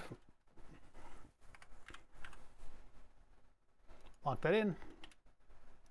Do another 1 millimeter. Finish. And then I'm just going to take those elements and extrude you, and you. One sec, I'll read chat in just a second. Through the body, and I guess I'll just do symmetric. Distance, what are we doing? Extent type all. There we go.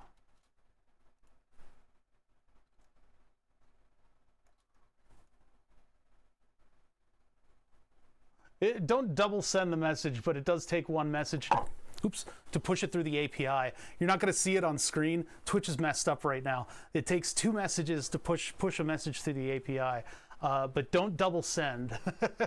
You can just send like a return or end line, or just say something funny. I thought you were going to use a drill for the holes. What holes? What drill? I never said anything of the sort. This is modeling a rubber piece, so those holes are just modeled into the whole thing. Oh, you made a typo in the first one.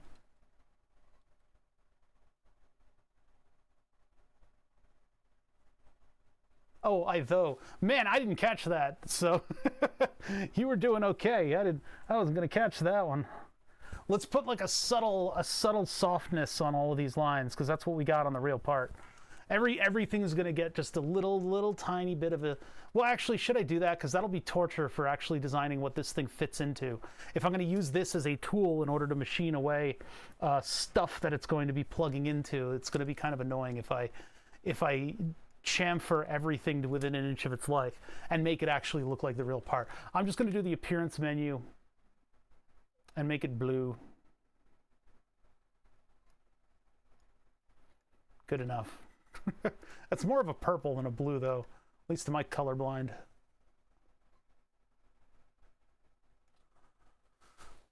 No, I'm using it. Well, the Twitch API is what powers Social Stream Ninja.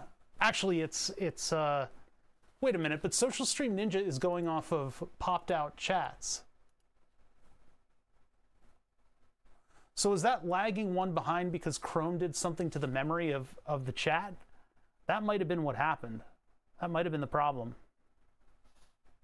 Did you see how it fixed immediately when I clicked into this page?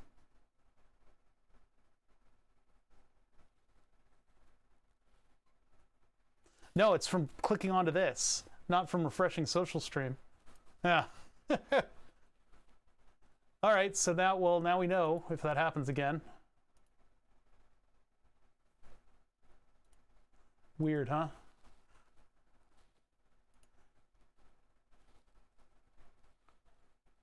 Yeah. Well, I don't think I've clicked on the popped out chat all stream. So I think Chrome said, "Oh, you're not doing anything with this," and it like did something to this. It did something to that chat. Because you have to pop them out for Social Stream to work. Social Stream puts everything onto the one thing, and I have two different Social Stream sites. I have my own chat monitor, and I have the one that OBS is running in order to overlay you guys. Yeah, it's some Chrome memory saver thing that they implemented, because everyone complains about how much memory Chrome uses, but they don't like it. Wow, an empty parking lot is definitely awesome. I love them, and big empty parking lots. Like...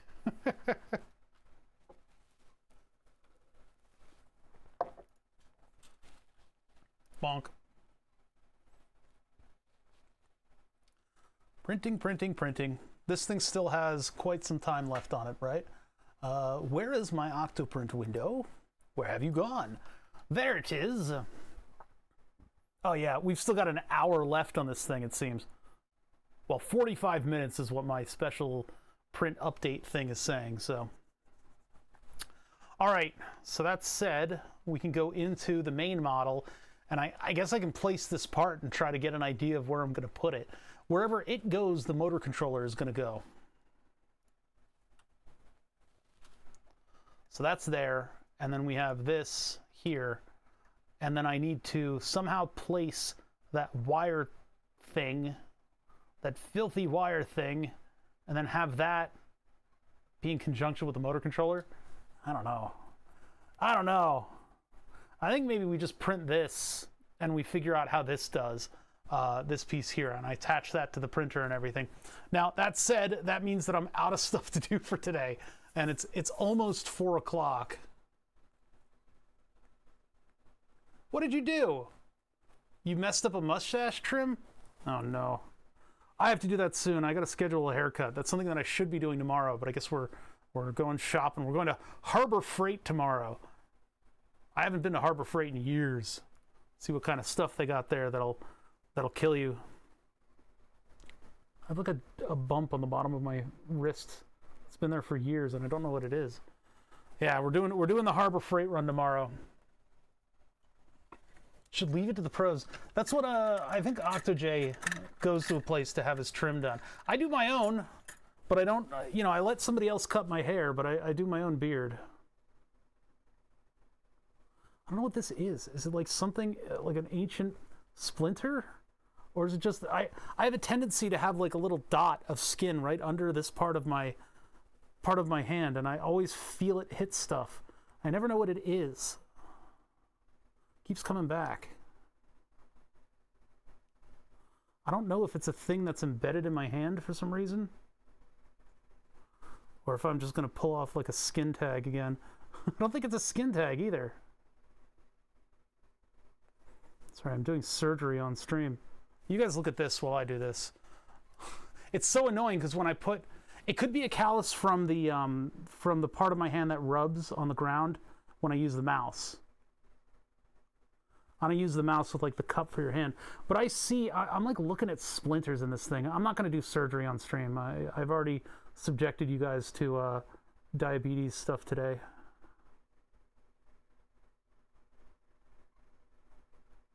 I'm going to pull like a sword out of the side of my hand. Maybe this is the seam, and if I pick at the seam, I'll become unraveled. My whole body will unravel. Wrong scene. What is wrong with me? Super hot on thermal. The calipers. They're reflecting the desk lights. So the heat from the desk lights. It's one of my diabetes wires. We'll look at it up close. See that little perturbed spot right there? That's what I was picking at. Hold on, zooming in. Rather focusing in. See that there's a little like thing right there. Right there. Might just be skin, but I'm gonna deal with it in front of you guys. I got 60 people in here that are going to watch me pull this thing off. Or just open a wound. Yeah, I don't know. I think it's a skin tag from using the mouse. Anyway, well, I'm not going to kind of, let's not do that. Let's not do that right now.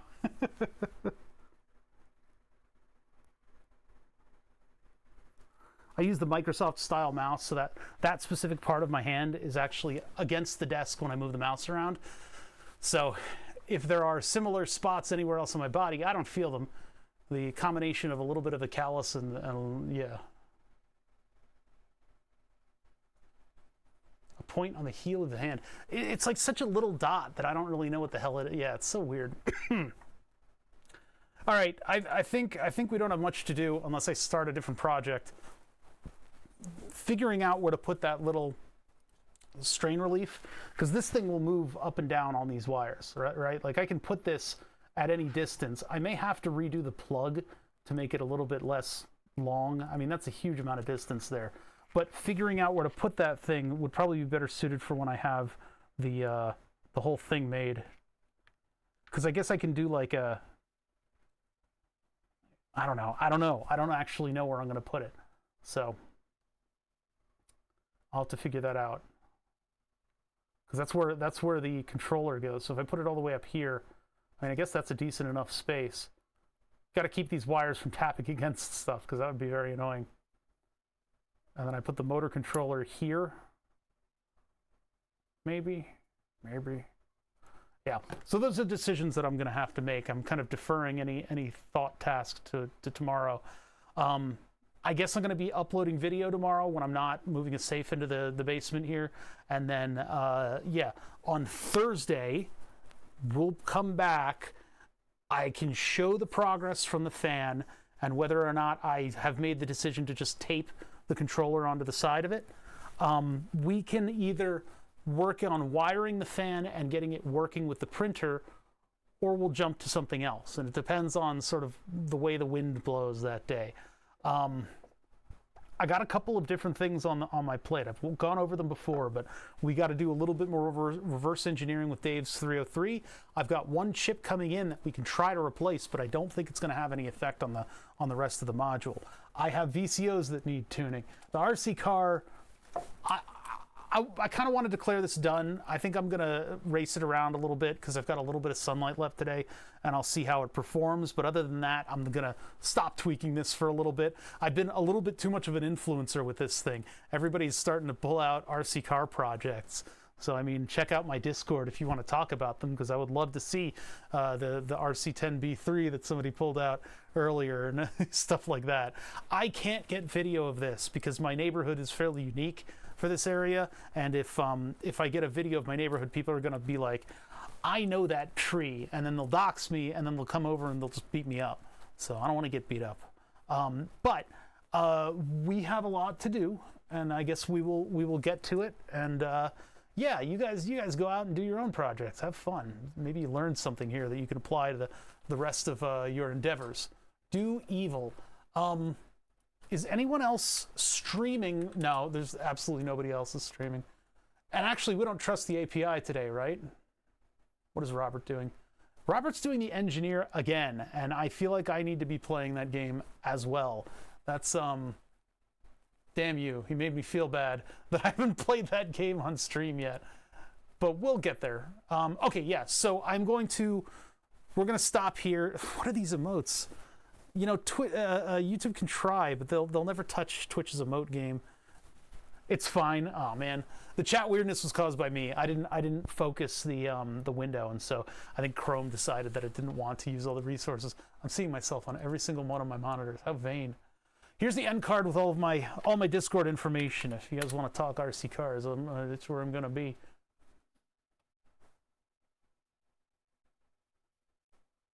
Nightbot.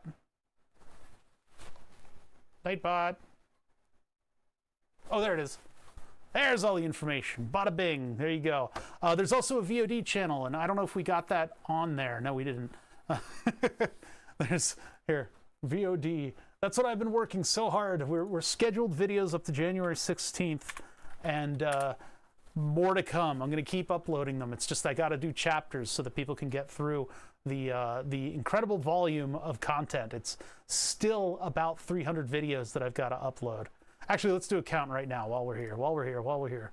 how many on the stream storage drive from 11/16 to 10/26/23. 294 videos. That number is not getting smaller. So I will be uploading all of those. My e-waste is now Google's problem. Many gigabytes of information. But you guys know where to find me. I'll be on the Discord in between streams, and I'll be back Thursday, and we'll do something fun. I promise.